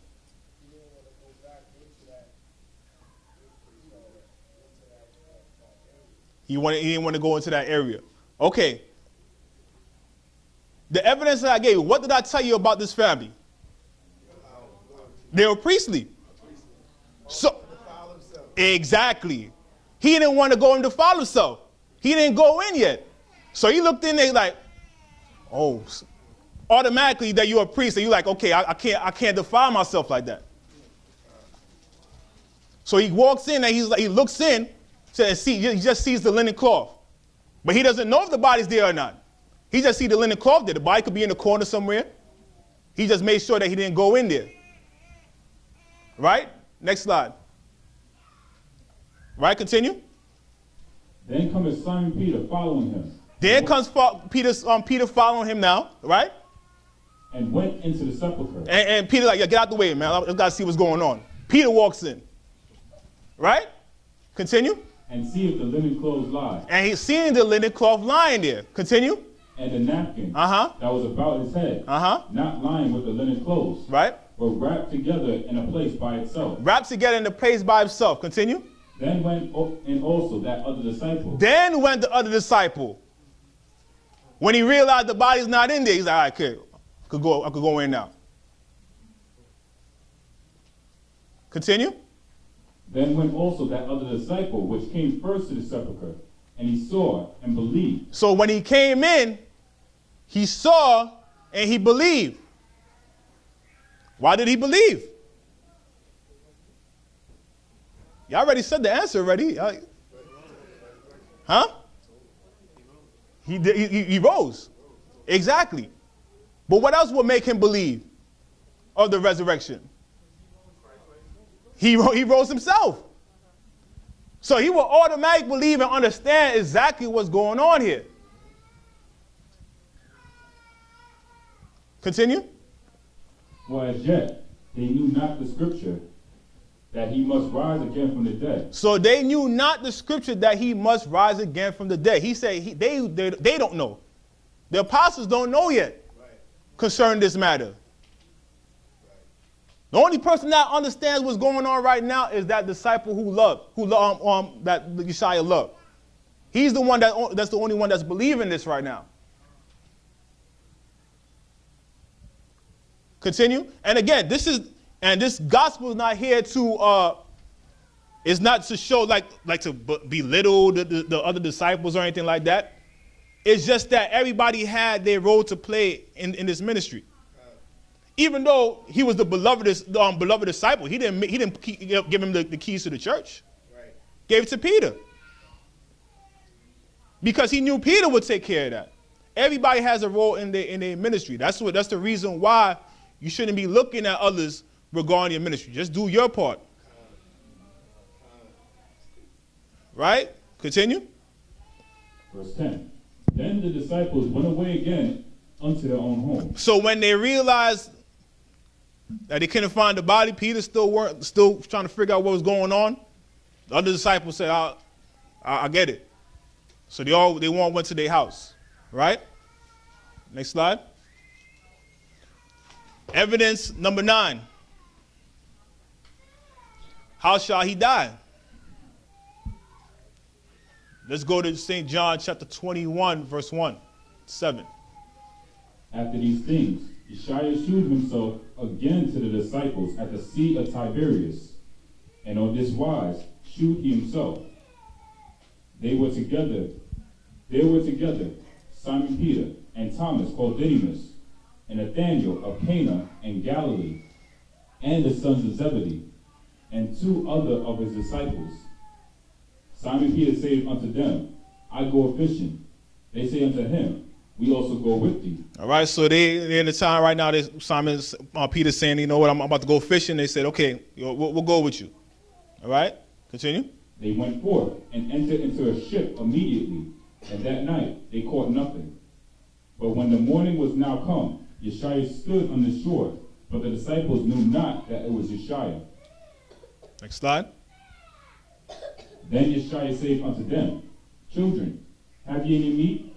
They answered him, No. And he said unto them, Cast the net on the right side of the ship, and ye shall find. They cast therefore, and now they were not able to draw it for the multitude of fishes. Therefore, that disciple whom Yeshua loved said unto Peter, It is the Lord. Now when Simon Peter heard that it was the Lord, he girt his fishes coat unto him, for he was naked, and they cast himself into the sea. All right, so that other disciple who Yeshua loved was within the boat with them, right? And that disciple told Peter, it's the Lord, right? So Peter girt himself with his jacket, said that he was naked. That that term naked just means that he didn't have his coat on him. He had the covering of his, the loincloth.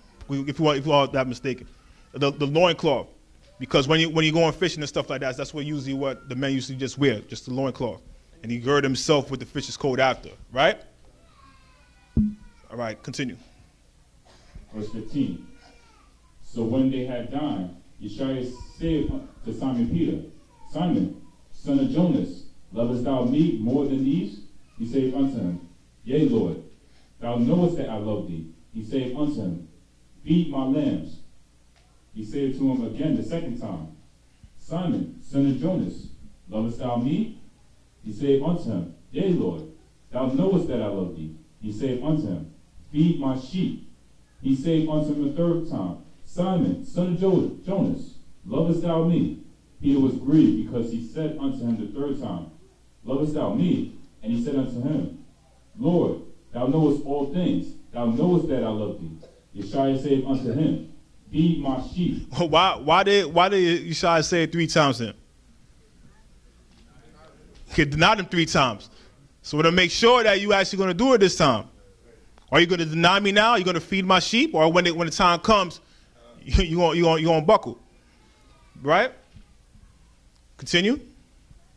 Verily, verily, I say unto thee, when thou wast young, thou girdest thyself, and walkest whither thou wouldest. For when thou shalt be old, thou shalt stretch forth thine hands, and another shall gird thee, and carry thee whither thou wouldest not. Right. So I just remember exactly what this is talking about here. It's talking about when you were young, you were doing what you want. You went off your own mindset, right? But when you're older, the Most High will lead you where you need to go. He's gonna grab you by the hand and say, "Go this way, go that way. Feed my sheep this way, feed my sheep that way." Right? So that's what Christ was telling him now. Right? Continue. Verse 19. This spake he, signifying by what death he should glorify the Most High. And when he had spoken this, he said unto him, Follow me. So he said that he was signifying what death he should glorify the Most High. He was talking about Peter here, right? And he says, okay, follow me. Next slide. Then Peter, turning about, seeth the disciple whom Yeshua loved following. So Peter turned about while they're walking, seeth the disciple whom Yeshua loved following, right? Continue. Which also leaned on his breast at supper and said. And which was the one who leaned on Yeshua's breast and said, Lord, which is he that betrayed thee? Which is he who shall betray thee? Continue. Peter seeing him saith to Yeshua, Lord, and what shall this man do? So Peter seeing that beloved disciple following them and said, Lord, what shall this man do? What's going to happen to this guy? You told me about my death. What's about this guy's death? Right? Continue. Yeshua saith unto him, If I will that he tarry till I come, what is that to thee? Follow thou me. So Yeshua's answer to that is, if I will that he tarry till I come, what is that to you? What are you worrying about? Just follow me. Exactly what I want you to do. Right? Continue. Then went this saying abroad among the brethren, that disciple should not die. Yet Yeshua said not unto him, He shall not die. But if I will that he tarry till I come, what is that to thee? So okay. So if the brethren came and said, when Yeshua said this, they say, yo, this brother's not going to die. Even though he didn't say that he's not going to die. He said, but if I tell you that he's going to tarry till I come, what is that to thee? But why in their head they will say, this guy's not going to die?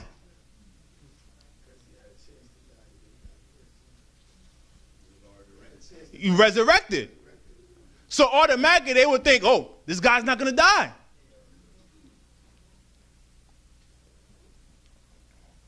Is he alive? Is he dead? I can't give you that answer. I can't. That's based off of your faith now. Everybody's persuaded in their own mind.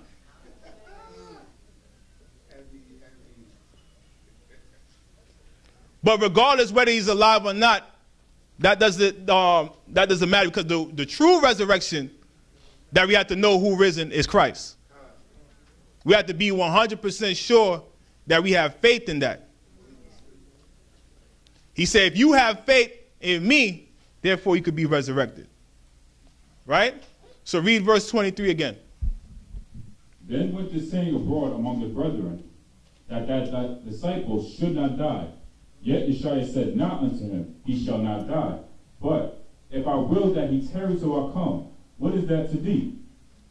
This is the disciple which testifieth of these things, and wrote these things, and we know that his testimony is true. So this is the disciple which testified of these things, and wrote these things. And we know the person that is giving this information, we know that his testimony is true. That disciple.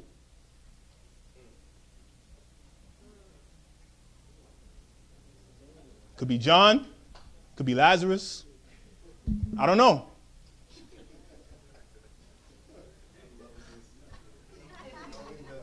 Verse 25.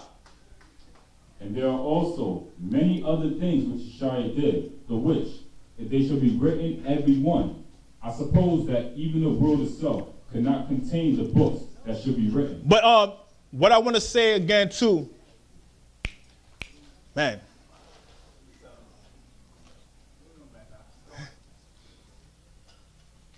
Man, what I was going to say about this, man. My head is all over the place right now.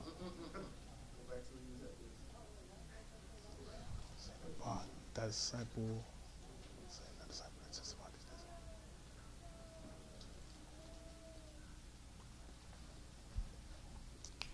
I'm gonna have to come back to this, man, because I'm gonna have to do this over, because I can't remember. I have a lot of things to say about this thing. I can't even remember. But read verse 25 again. There's so much information in this thing. I just skipped a lot. Verse 25 again. And there are also many other things which Yeshua did, the which, if they should be written every one, I suppose that even the world itself could not contain the books that should be written. Come on. Come on. Let's give the Most High a round of applause.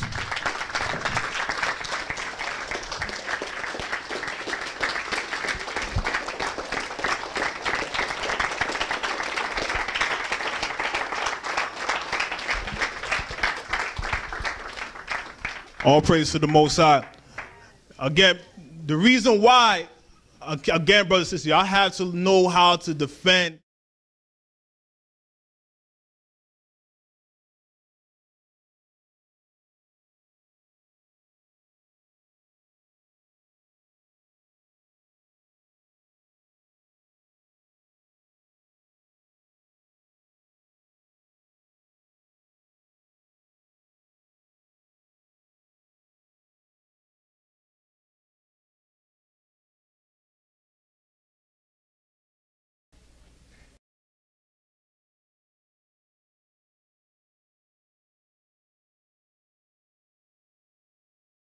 knowledge puffs up, man.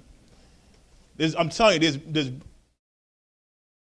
out there that's really trying to destroy the gospel. It's ridiculous. It's a crazy spirit. There's no way that you could look at these gospels and say that, oh, it's talking about love? Nah, that's not what Israelites deal with. That's not the law. What are you talking about? That's not the law. The law always been about love. It always been about that.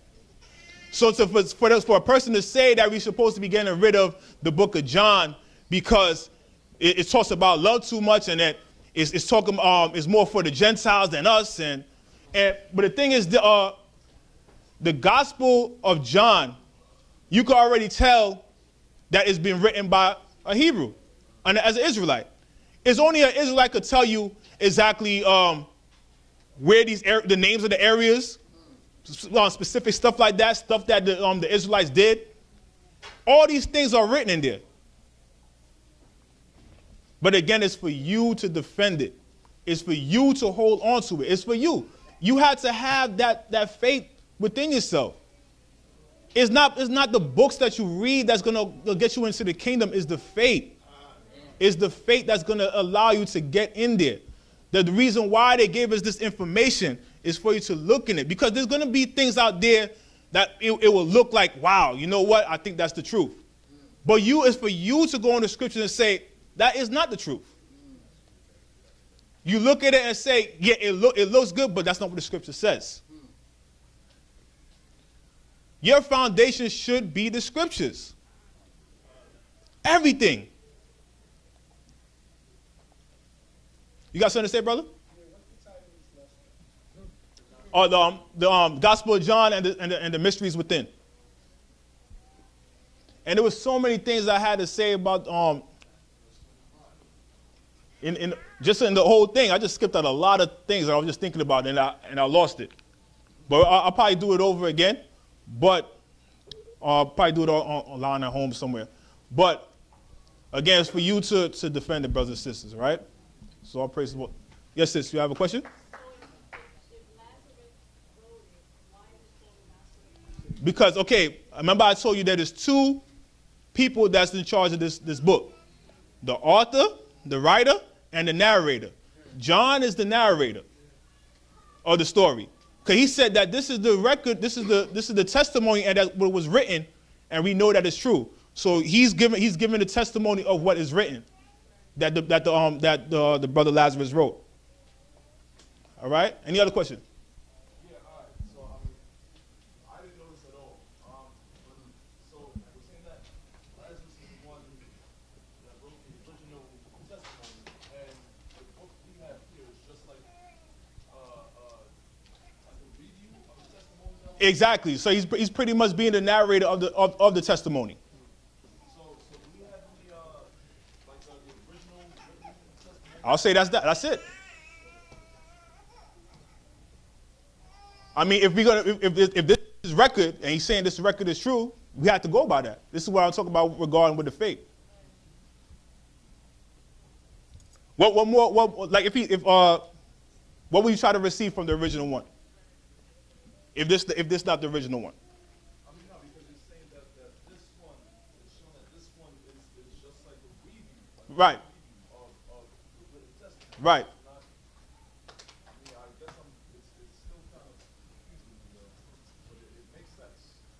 Okay. All right. Me, in my mind, it's like I just always want to go back to like the original source. Mm-hmm. You know, but I just didn't know that this was. And the thing is, like, it's funny how like you read those words and it does not get into a brain right there, like when it says that oh, this is the testimony, one who wrote it. Right. Like I'll give you another example. You got Luke. Luke was not there. His testimony is from others. So he's being a narrator of those testimonies. Right? Same thing with Mark. Mark was the one who fellowshiped with Peter. He got his testimony through Peter. So it's all the same thing. But this one is actually showing who the record and letting you know that this is this man's record. Being more specific on it. All right? That makes sense? All right. Any other question? Yeah, brother. There's the apostles of Paul, people that don't believe in Christ, his existence, and punishment. Yep, absolutely. It's the punishment. You're not going to enter into the kingdom. That's for sure. Oh, the lights. Yeah, please. Thank you. The water. Yeah, no problem, sis. Gets you right now.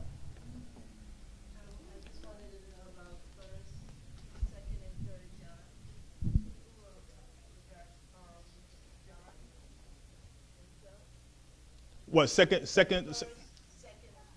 Yes, that's they say that would be the John who was here that wrote that. Okay. And this again, that's the reason why, because that testimony. The thing is, the reason why that testimony came out. The Gospel of John came out as the last testimony, is because it's not because that it wasn't there. It's because that people started coming out with other doctrines. And it's the reason why 1 John talks about that.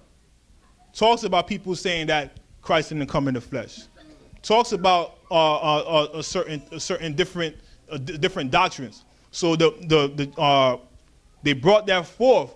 That community that community that was around that disciple, and brought that forth because they had to give that testimony to other people to say, listen, that is not true.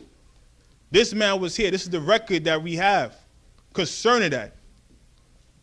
Right? And because of, and this is another proof as well too, the only way that the other gospels could know about certain things, they had to get it from this source. Going at the table. How would they know such a thing if they was not told by one person? All right? Yes, sister.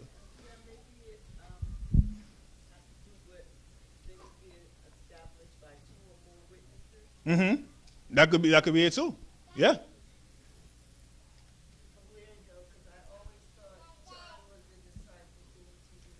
Mm-hmm. Yeah, I wouldn't have either. But it's just continuous reading it and reading it. It just started making even more sense. Absolutely, sis.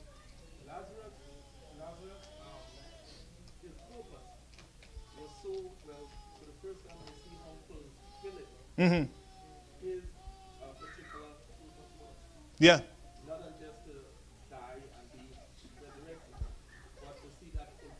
Yes. Absolutely. Yeah, absolutely. Yeah, that's definitely beautiful. So, sister, that had up, yeah.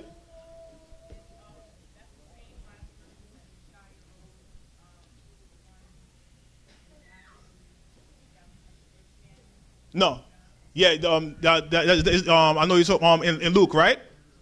In Luke, right? Yeah.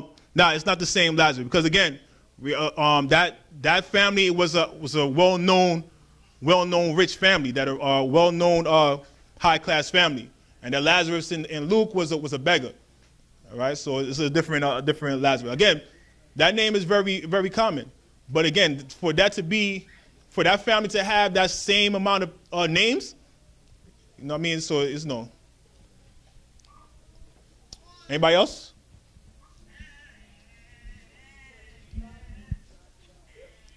I'm sorry? I don't know. You tell me. What you say? No, I'm asking you. Or the evidence that we brought forth. Who you would think that would be that disciple? I can't hear the sister. You mind giving her the mic?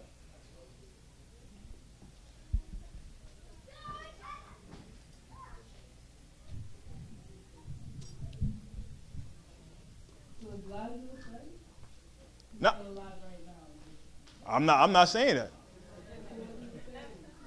I'm saying, read that scripture again.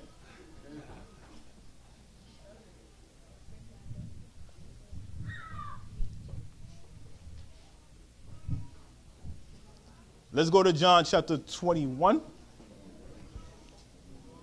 And let's verse 23. We're going to go to one second. We're going to go to St. John chapter 21.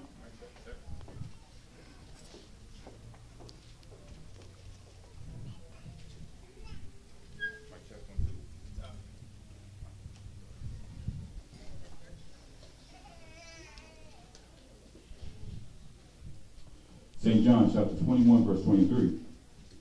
Then went this saying abroad among the brethren, that disciple should not die. Well, go start up a couple of verses up more. What's that, verse 19? 19? Yeah. This spake he, signifying by what death he should glorify the Most High. And when he had spoken this, he said unto him, Follow me.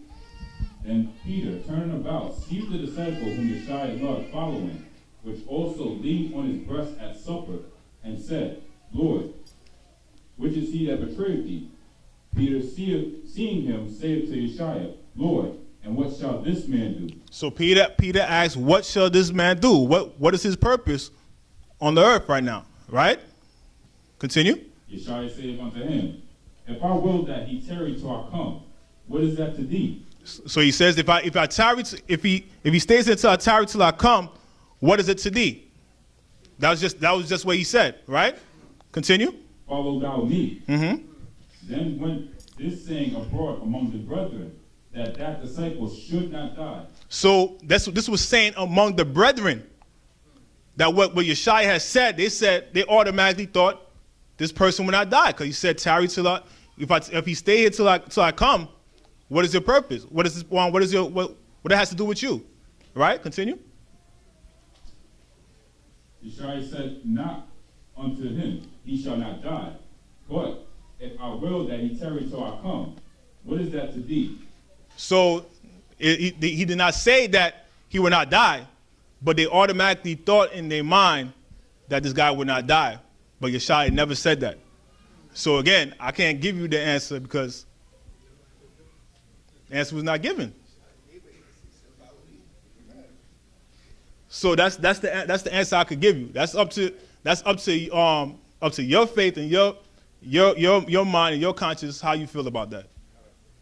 And if that's gonna cause you to stumble or to move forward, that's what you got to worry about.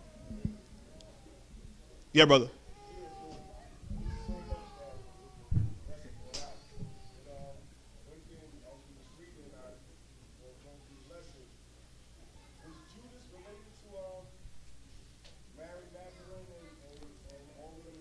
Yeah, I was looking at that too. I couldn't find anything. But if that's true, if I could find something that could to link those people together, that would even be more wicked. That would be even more wicked if they were. I mean, so I know in John it says that it's Simon's son. We don't know which Simon it is. All right, because again, that's another common thing as well. All right. Anybody else have other questions? All right.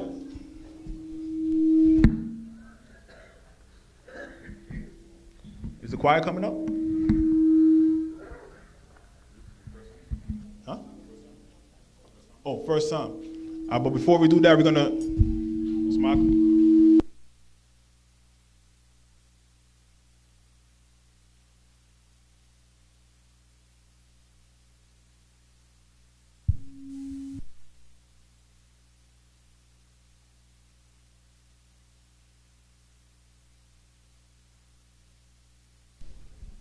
One, two. All right.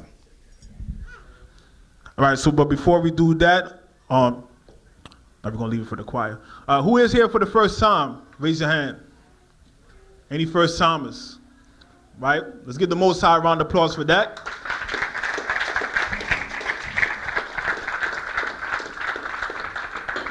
All right, if I'd like the brothers and sisters to introduce themselves. I got to learn to lower this down.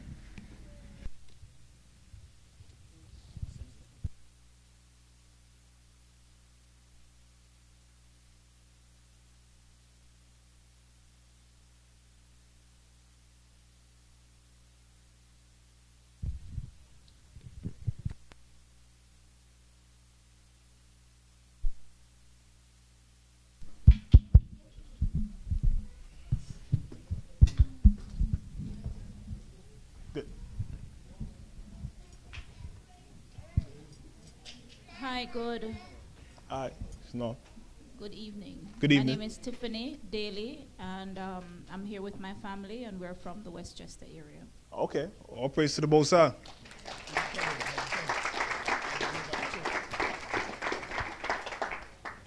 We heard about the church by my husband looking online, and because after coming into the truth, we were searching, and we came across G.O.C.C, and we ended up, we didn't know that there was a church nearby. Okay. And so we ended up baptizing ourselves according to what we learned from Rawchaa. Right. And we have been in the academy since, and that's how we learned about G.O.C.C New York. Okay. All praise to the Most High, sis. Round of applause. Anybody else?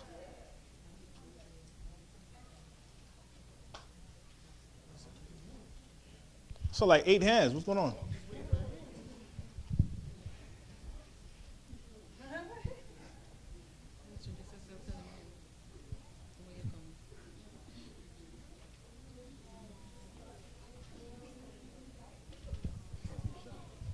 My name is Simone. I'm Shamarika's sister. I can't see. Who's that? Is that you, Lord?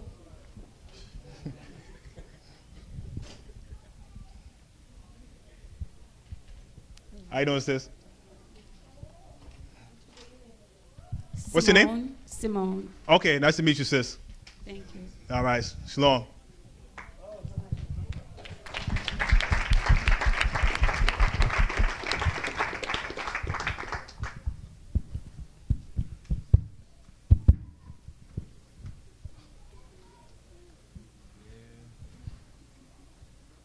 How you doing, brothers? My name is Joshua. And I come to hear the word. I do many times I hear on the internet. And first I had to really read as much as I could as the Bible before coming in here. But I'm here, and I'll be coming next time. All right.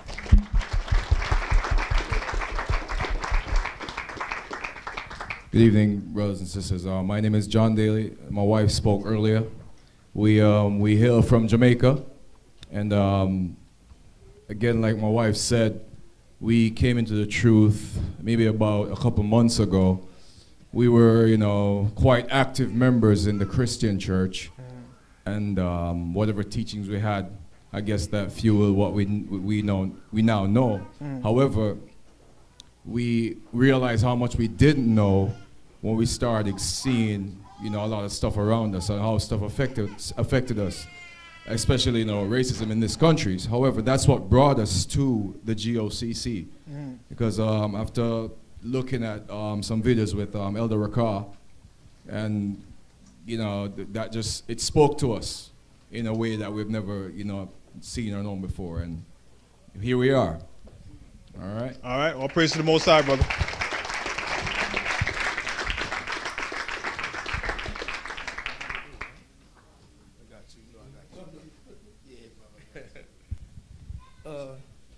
Shalom, brothers and sisters. Shalom. The joy of the Most High is my strength. About 3.5 years ago, doing a business transaction online. Grew up in the church, of course. My dad is a reverend. And I've been searching. For years, been searching. I've been confused because I'm hearing one thing, reading something different. And I was just about to go into the Egyptian theology thing. Because at the time, you've been in the church, you cannot find what you need. Right. And then I'm hearing something that seems to be okay. Right. And then a friend of mine's online, never see the guy. He actually sent me the virgin birth. And that did it all. From that day, like I went beef, we don't say harm no more. I just went all in. And I thank the Most High. I have my daughter here. So. And I just say after me and my house, we will serve the Most High. And I thank God that I'm here today just to, it's a joy for me just to show up here today. Yeah. Because it's been a long time coming for me because I've been on the classes. This is my fourth academy. And I've been in it like night and day. So I'm here, ready to do some work. All praise to the Most High. Water, brother.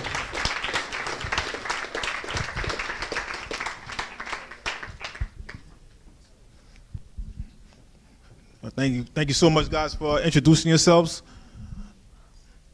All right, and that's the thing. That's how the Spirit works sometimes too, because we have to look at an example like how Abraham found the Most High as well too.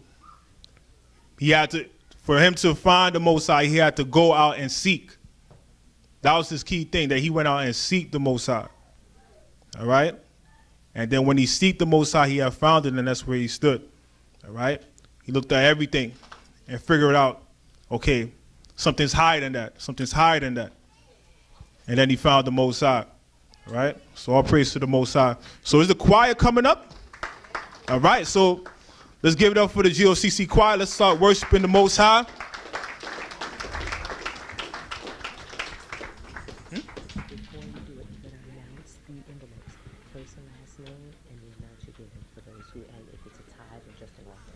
So announce that first.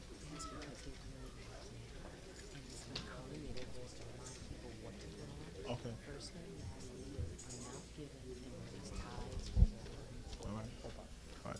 All right, so for those who are online, we're gonna sign off. Love you guys. Shalom. See you next week.